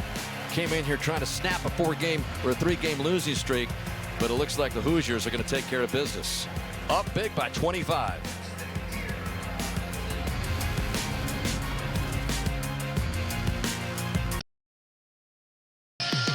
Today's aerial coverage has been brought to you by T-Mobile. Overcast skies over Bloomington. We have the weather delay, but really hasn't taken much of the luster off this latest impending Indiana victory, as it appears they're going to win their 13th straight at home. But we've got a 4th quarter to go here to see if the Spartans can mount some sort of rally.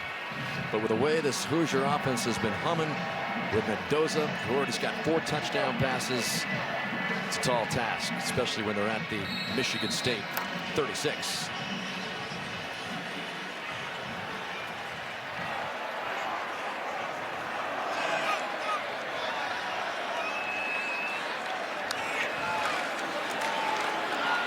Little play action. Mendoza just with a perfect pass to Cooper. How many times have we seen that? Put the ball in, pull it back out, and you see Cooper run up and run out. And, you know, we talk about Receiver downfield, offense number 65. 5-yard penalty, 2nd down. Carter Smith released a little bit too quick there, Coach. You know, I walked into the indoor facility yesterday, and there's a big sign that says earned, not given. And I couldn't help but think about that guy right there. You know, longtime assistant in college football, worked a lot of different places, and was at Alabama, receiver coach there. And Nick Saban first went there and made a decision after 4 years that he wanted to be a head coach. 2nd and 11. Mendoza on the money again. And he's got Nowakowski. Yeah, so he proactively leaves Alabama, national championship team, and says, I want to be a head coach. Goes back to Indiana University of Pennsylvania, where his dad coached a long time ago. Smaller program. He wins there. Then he goes to Elon College. Then he goes to James Madison. Every place he wins, and he wins right away. Yeah, year 1. He does it. That's the most incredible, I think, of this latest turnaround, Coach, is it wasn't like, all right, we're going to get some transfers in, then we're going to start winning, you know, take me a couple years. It's right now, and it's Henby right now in the loose. Almost broken. Gain of 22 for Roman. Love the call. It's a screen pass. Kick it wide to him, get a lineman out in front, get Henby started in this ball game as a receiver. He gets out into open space and makes a big gain, and Indiana's on the ball. Fernando on the mark again. Not much at all here for Jonathan Brady. In fact, a loss of 2. Dontavius Nash on the coverage.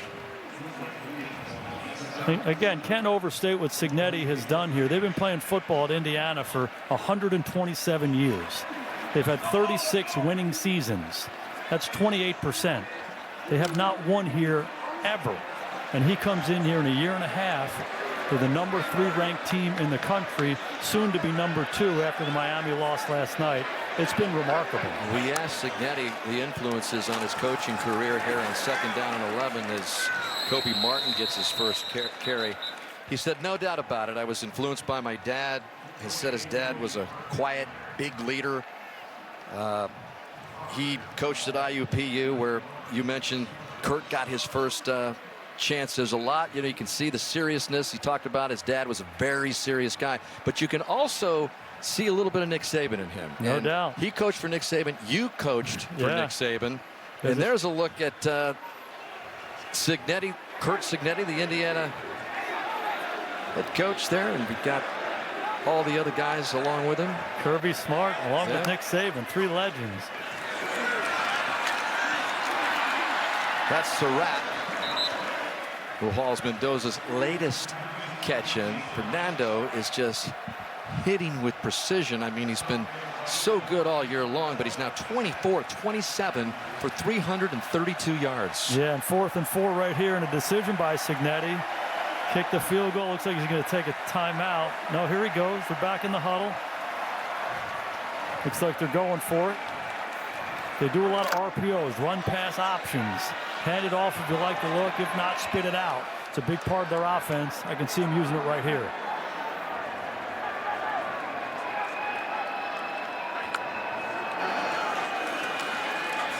Mendoza. Oh, what a precision throw.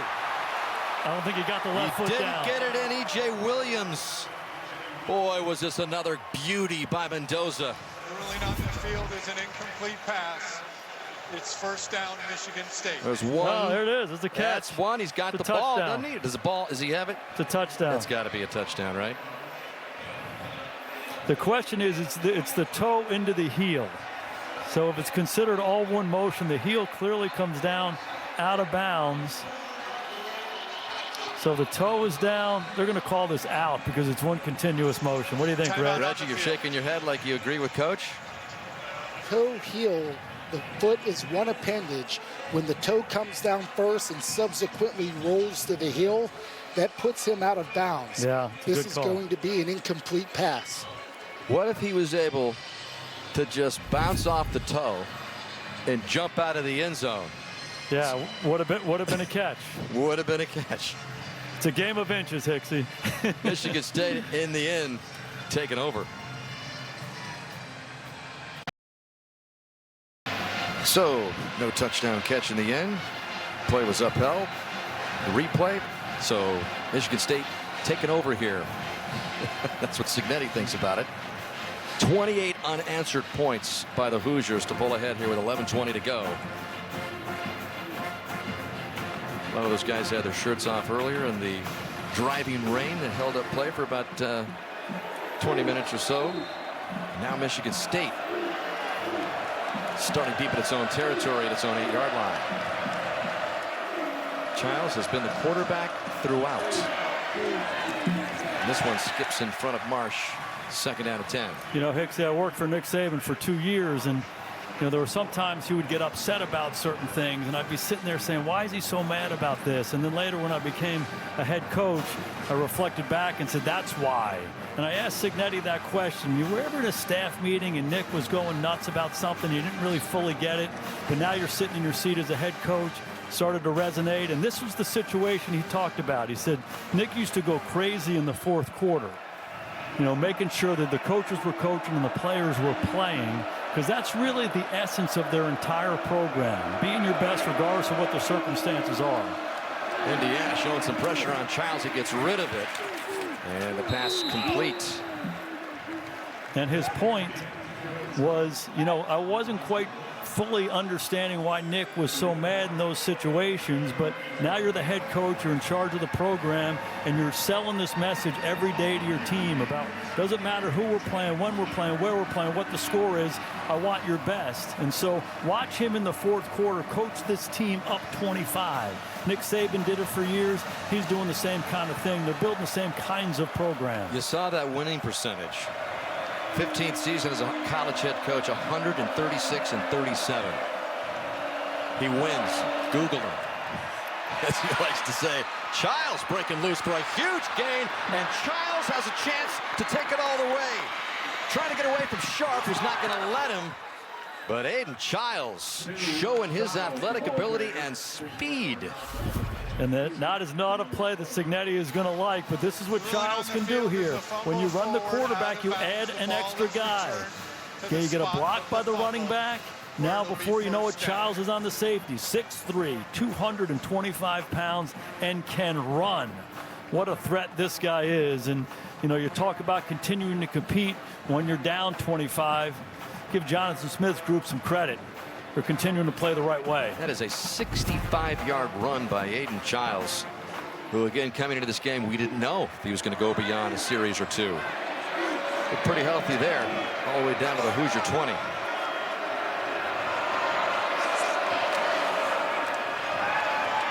Got some pressure and just throws it away. Kellen Wyatt was in on him there. Just look at Childs' numbers. 26 out of 32 for 235. He's rushed for 68 yards. He's been the offense for Michigan State. This is the end of the down. It's a good throwaway. Wyatt hits him right in the rib cage. Childs, 4-star recruit. We mentioned transferring from Oregon State, where he played for Jonathan Smith there. Smith, a good quarterback in his own right. Talk about how Cignetti is kind of a quarterback whisperer. Jonathan Smith has done a nice job with Aiden Childs. Quarterback play today has been excellent on both sides. Has it ever.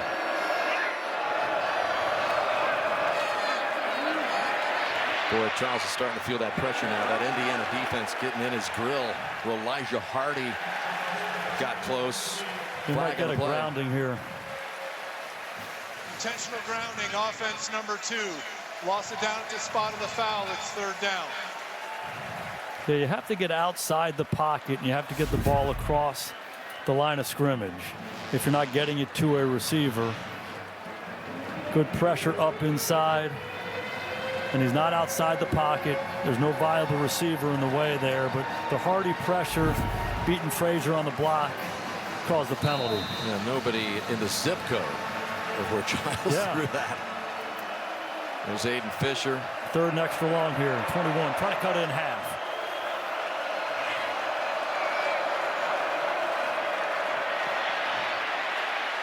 Again, Childs flushed out, able to get the completion to McCray.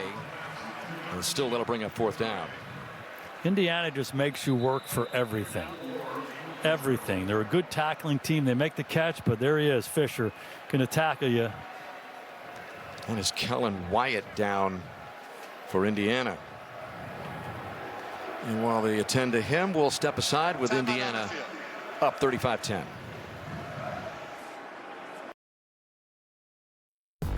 John Fanta checking back in with the game break. Back between the hedges. Georgia finally got a stop, and then Gunnar Stockton to his favorite target today. Lawson Lucky, 3rd touchdown reception for him. Georgia up 5, 7.5 to go. Dan and Jason, there's been 800 yards of offense. Wow. John, that one looks like it's going down to the wire. Another classic down in Athens. There is Kellen Wyatt, who's just made his way off the field. He's been a heck of a defensive lineman for the Hoosiers. And the offense still on the field on 4th and 13. Down 25, why not? Looks like pressure. Coming along, and they get it. That is Stephen Daly. Childs never had a chance. So here's what Indiana does. They put a lot of guys in the middle of the line of scrimmage to create one-on-ones, and here's Daly by himself on Connor Moore. This is what they love about him. 273 pounds, and he has juice. Yes, he does. Haynes, the defensive coordinator, told us he is the best athlete on our defense, maybe in the whole program, for his size, his get off, his quickness, his bend, all in evidence right there. Transfer from Kent State. Pretty impressive. And that is the 2nd sack for the Indiana defense. 9 minutes left. to put away Signetti's 13th straight victory at home here as head coach. Kalon Black with the carry for 6-0 Indiana, which seems like at this point in the season, Coach, that the Hoosiers are on a collision course of sorts with the Ohio State Buckeyes. I mean, there's a lot of football to go, and you don't want to look too far ahead, but you know, when you take a look at the schedules, it seems that is the way things are unfolding. Yeah, there's no doubt they'll be favored in every game they play coming down the stretch. And you know, this guy, if you ask me, his #1 quality is he finds a way to make sure complacency does not sit in. He had that expression last week, rip off the rearview mirror. We're not looking backwards, we're looking forward.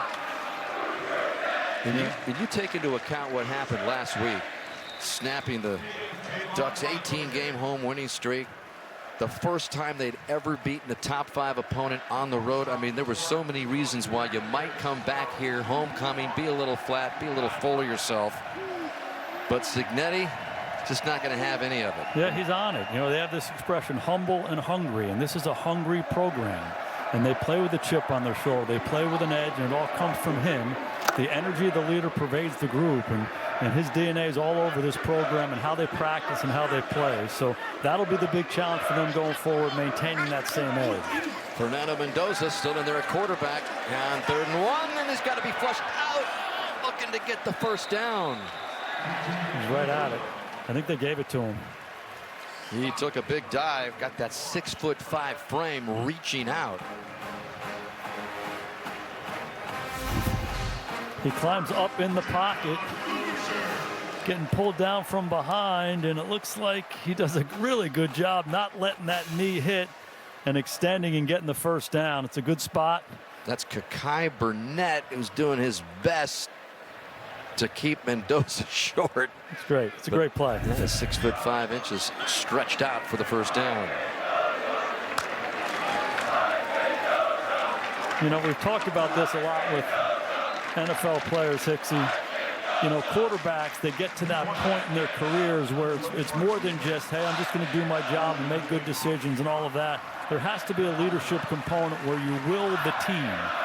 And the way you will the team is making plays like that. We've seen it a lot in the NFL. Justin Herbert is kind of breaking through that ceiling. Mahomes has been doing it for years. And, you know, this guy right here, when you make a play like that, when your strong suit isn't running, but you reach, drive, stretch, compete to keep the drive alive, you know, your teammates see that.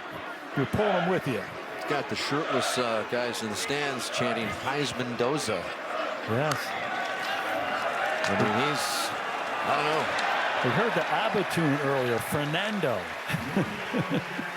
He's an impressive guy, Fernando Mendoza. We talked about him coming over from Cal, right, where he graduated from Cal's Haas School of Business. He commuted to have internships while he was there. He was taking in the full advantage of the wonderful academic facility. Again, originally, he was all set to go to Yale. That was Fernando Mendoza's safety school until a quarterback flipped to UCLA from Cal, and that's the only other Division I school that gave Fernando Mendoza a look. You know, when it was Bill Musgrave, senior assistant with the Cleveland Browns right now, quarterback coach in the NFL forever, he had been at Cal, and he saw Mendoza and gave him his only offer. When that circumstance happened, they had an opening. He went down across the country, Miami, Florida. Come on out to Cal. Come play for us. And, you know, you think about the twists and turns in life and how these things happen and the decisions people make and how they affect you. Something else. And this guy took advantage of his time at Cal. He's certainly taking advantage of his time here. And you talk to him, he's one of those guys you're betting on in life. You're betting on him as a player, but he'll be successful at whatever he does. Alberto, younger brother's hoping to get some time here before this one is over. 2nd down and 7. Kobe Martin in the clear. Huge gain for the redshirt freshman out of Fishers, Indiana. Every time this guy gets his opportunity, he does something with it. Scored a couple touchdowns early on in the year. Guards get out in front, tackle get out in front. keep those running backs coming, and this is what Cignetti wants to see. They've moved the ball primarily through the air throughout this game, running the ball much better in the back half. They're going to need this part of their offense going forward. Yeah, it's not just Hemby and Black. Kobe Martin contributing today as well. Keelan Black now in there. And 1st and 10. Deep inside Michigan State territory. And here goes Black. Just into red zone inside the 20 for a gain of 2.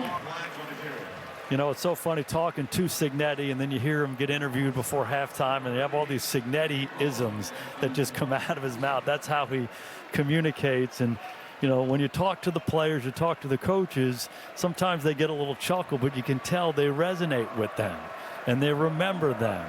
Fast, physical, relentless. That's how he wants his team to play. And he told us, I came up with that. That's mine. I got a kick out of that. But that's how they play. They're fast, they're physical, they're relentless. Relentless means nonstop. They always have the pedal down. He's got them all, doesn't he? 2nd down and 7. Just banging away up front. That's Martin again. If you saw the Oregon-Indiana game last week, you also got a glimpse of how physical Indiana can play on both sides of the ball up front. No doubt. And, you know, you mentioned that game, and you're talking about Mendoza. Maybe the biggest sequence of the year for him and for this team was after he throws the interception last week at Oregon for a touchdown. You know, you throw a boomerang as a quarterback, sometimes that can shake you. He came right back and threw the game-tying and game-winning touchdowns for Indiana. And afterwards, Cignetti said, hey, we don't want you to be like a chandelier. You get dropped and you get shattered all over the place. We want you to bounce right back. And that's what Mendoza has done. That's what this team has done. That's what Cignetti's instilling. Well, here goes Fernando, showing a little bit of those legs, just sliding and backing down there enough to pick up the 1st down. I thought it was incredible what Cignetti told Mendoza after that pick. He said, you having fun? I mean, the guy just throws a pick. That's it. Pick 6. And that is it's a great reminder. The latest Cignettiism that certainly seemed to be effective last week as they knocked off one of the big boys on the road in the Oregon Ducks.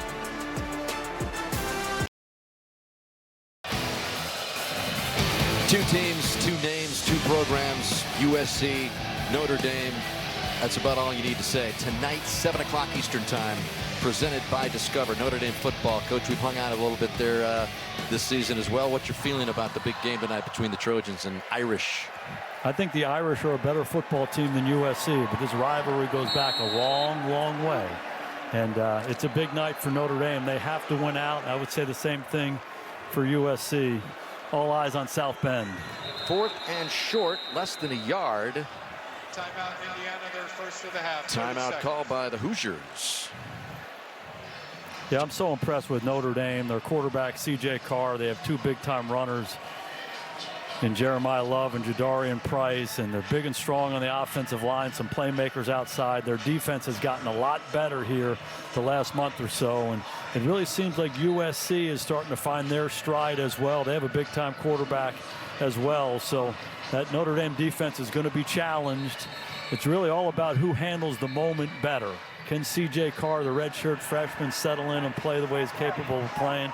That's a big question. I'd hand the ball to Jeremiah Love and Jadarian Price a lot tonight. Well, if Cignetti and the Hoosiers are able to get back to that college football playoff, they got knocked off by, you know, the big powerhouses last year. Late in the season, Ohio State beat them. The regular season, they got to the playoffs. Notre Dame took them out. And that is the next step for Cignetti and company. Obviously, beating Oregon on the road last week proved that they can do it. But just an incredible run to the playoffs last year in the first 12-team playoff. And now Michigan State calls a timeout after everybody got back to the line. This is a big 4th down. You know, talking about that, though, after this game, they're going to be the number 2 team in the country. And if they win out, they're going to be the ones hosting these games. The world's coming to Bloomington. And if you look at the schedules between Ohio State and Indiana as you come down the stretch, for Indiana, every one of those games is winnable. Every one of those games, they'll be favored. Yep, final 6 there for Indiana as you look. Currently unranked opponents, all of them. So both teams seem to have a clear run, but don't you dare tell Kurt Cignetti that. It's like the old Nick Saban rat poison, right? That's it.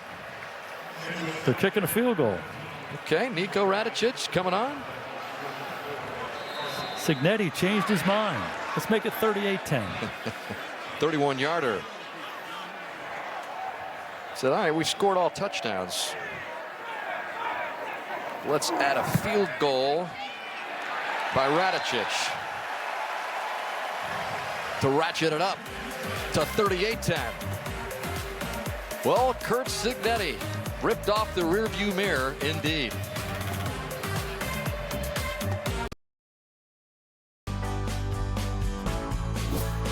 Nothing good in life comes easy. What's cheap won't last. What lasts isn't cheap. You're either improving or you're getting worse. You don't want to be like the crystal chandelier. When you drop it, it breaks in a million pieces. You want to be like the rubber ball. It bounces right back in your hand. Not affected by success, not affected by failure. We're in a production-oriented business. What we did yesterday doesn't mean squat. Now, a lot of these have come natural to Coach Signetti through the years, but he kind of intimated to us when we talked to him yesterday. He kind of develops a team message. He gets into his office at 5 a.m. and he starts thinking about what's the message this week, this game. And what I love about it is his thought process is, what does this team need? Okay, we just went to Oregon last week. We beat one of the best teams in the country on the road. What does this team need now to go forward? We talked about rip the rearview mirror off and, you know, stay humble, stay hungry. No complacency, all those things, and he has a lot of different ways to convey these messages. We just scratched the surface. We gave you 4 quotes. There's 400 of them. Oh yeah, this is how this guy talks. It's a treasure chest. Yeah, but his coaches listen and believe. His players listen and believe, and that's what the magic is. Well, here is Alessio Milivojevic, who we thought we might see earlier in the game because Childs has not been 100%. But he's a redshirt freshman from Naperville, Illinois, getting another chance. He's spelled Childs more than a couple times this year. In fact, filled in for him last week against the UCLA Bruins. He's got a quick release, a little different changeup of a quarterback than the 6'3" Childs.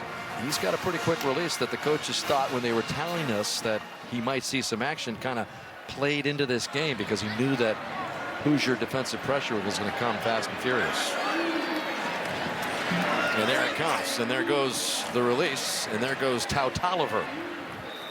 When you go into the game like this, at the end of a game as a quarterback, you love that call right there. Throw a screen. Let me get the ball out of my hand, get a completion, and get a little sweat rolling here. But that shot that we saw earlier of Aiden Childs on the sidelines, boy, he's got to feel good about his performance today. Absolutely. Childs was 27 of 33 for 243 yards. That pass complete to Evan Boyd. And, you know, that sounds ridiculous. Hey, we lost 38-10. How do you feel good about it? But, you know, as a quarterback, he hasn't played great the last couple of weeks. He responded today. He was everything that Michigan State had. And, you know, if you're the Michigan State coach, Jonathan Smith, same thing. You know, this is a really good team they play. He said we can play well and we might get blown out. Milivojevic with a nice toss there again to Boyd as the rain comes down. Again, there was a delay just after halftime ensued earlier. A couple of good throws by Milivojevic, but, you know, Jonathan Smith has to feel better about how his team played compared to last week against UCLA. UCLA had won 1 game. They came into East Lansing and got after the Spartans. Different story today. They were toe-to-toe with Indiana for a little while. Eventually, they get blown out, but they're playing a different style than they did last week. Certainly an improved team. Milivojevic trying to avoid pressure, does a nice job, but then is it eventually brought down for a loss of 2. You know, another thing about the Signetti early time here, Coach, is how he's done it. And this is a totally different time for college football, right? This is the NIL era. This is the portal area. But he even admitted to us that this whole transition into big-time college coaching has come at a good time for him because that's what he does so well. As that pass is incomplete into the end zone. He had 30 transfers last season, 23 this year for Signetti's team. And there are also 28 players in their final year of eligibility for Indiana. So you got to lock and load and reload and keep the system going, even though he wants to eventually wean himself off of that many transfers a year. Sure, he wants to be a guy who recruits and develops, but in this day and age when you're trying to transform a program quickly, the approach that he's taken is the right one. You bring some veteran guys in from other schools. You brought a lot of guys from James Madison, guys who he knew, guys who could help him instill the culture here. And he's been masterful, not only being the head coach, but the general manager building these teams. Milivojevic gets some pressure, but gets rid of it. It's incomplete. Brings up 4th down and 12. And it becomes a model for other teams and programs across the country. You know, how do you turn it around quickly? And it's not easy to do. And, you know, no disrespect to anybody else, but Indiana was not a football program. It's not like they were trying to restore the roar. Let's get Indiana football back. It's never been good. So he's come in here and done something that's never happened here. They had a couple good years under Lee Corso in '79. Had the first bowl win in Indiana history. I knew you were going to get Lee Corso's name in there. Yeah, no doubt. But, you know, those are the highlights. Babe Laufenberg played for Corso in the early '80s, another highlight of the program, but not many. I'll tell you what. Signetti's been incredible. Good job here by Michigan State going down and getting some points at the end of this game. Connington gets the field goal as the rain is really coming down now. The clock stopped at 33 seconds. Something you don't see often, that quarter zip of Signetti being covered up. Yeah, what's he doing? You know, I think what kind of wraps it all up in the Signetti way he's done this, he says, I'm the GM and the head coach of this football program. And that's exactly what you have to be in this day and age. You know what I love, though, we learned from him? He said, you know, I was a recruiting coordinator on so many staffs through the years, starting in 1993 for about literally 17 years in a row. He was the recruiting coordinator. That's kind of acts like today's general manager in college football. So he said, I was in charge of recruiting guys and evaluating all the different positions. And he said, when I became a head coach, I was so much further along than I would have been. And he said, when I was a young coach, I was always trying to get rid of this. I don't want to be the recruiting coordinator anymore. But he looks back fondly at that position because it's helped him as a head coach learn how to build programs, and nobody does it better than this guy. It's like his dad used to tell him, right? You never want responsibility until you were ready for it. Yeah. That's one of his favorite quotes from his dad. Well, he was not a head coach till he was 50 years old. Solomon Van Horst just skidding into the wet turf. It's really coming down here at Memorial Stadium as Signetti will win for the 13th straight time at home. It's a good story. He's the receiver coach at Alabama and says, hey, I'm betting on myself. I'm taking a pay cut. I want to go be a head coach. And sure enough, 15 years later, on top of the profession, #2 ranked team. And all these guys, you know, we talk about all the players from James Madison coming with him. How about the coaches? That guy right there. Brian Haynes is defensive coordinator, JMU guy. The other side, Mike Shanahan is offensive coordinator, James Madison guy. So he's brought a lot of these guys with him. Tremendous loyalty. He treats his people the right way. Pretty easy to see why he's had so much success. They're the only guys. I mean, he's brought them along. He's the only coach they've ever coached for. He's brought them along, got them in started. Now he made them both offensive, defensive coordinators. It's the system. It's a family setting for Signetti. He's a loyal guy, and that is how he operates at Indiana. And this turnaround continues. Jonathan Smith and the Michigan State Spartans lose their 4th in a row after going 3-0. But the Hoosier machine, paced by Fernando Mendoza. Think about what you just said. The Hoosier machine in football.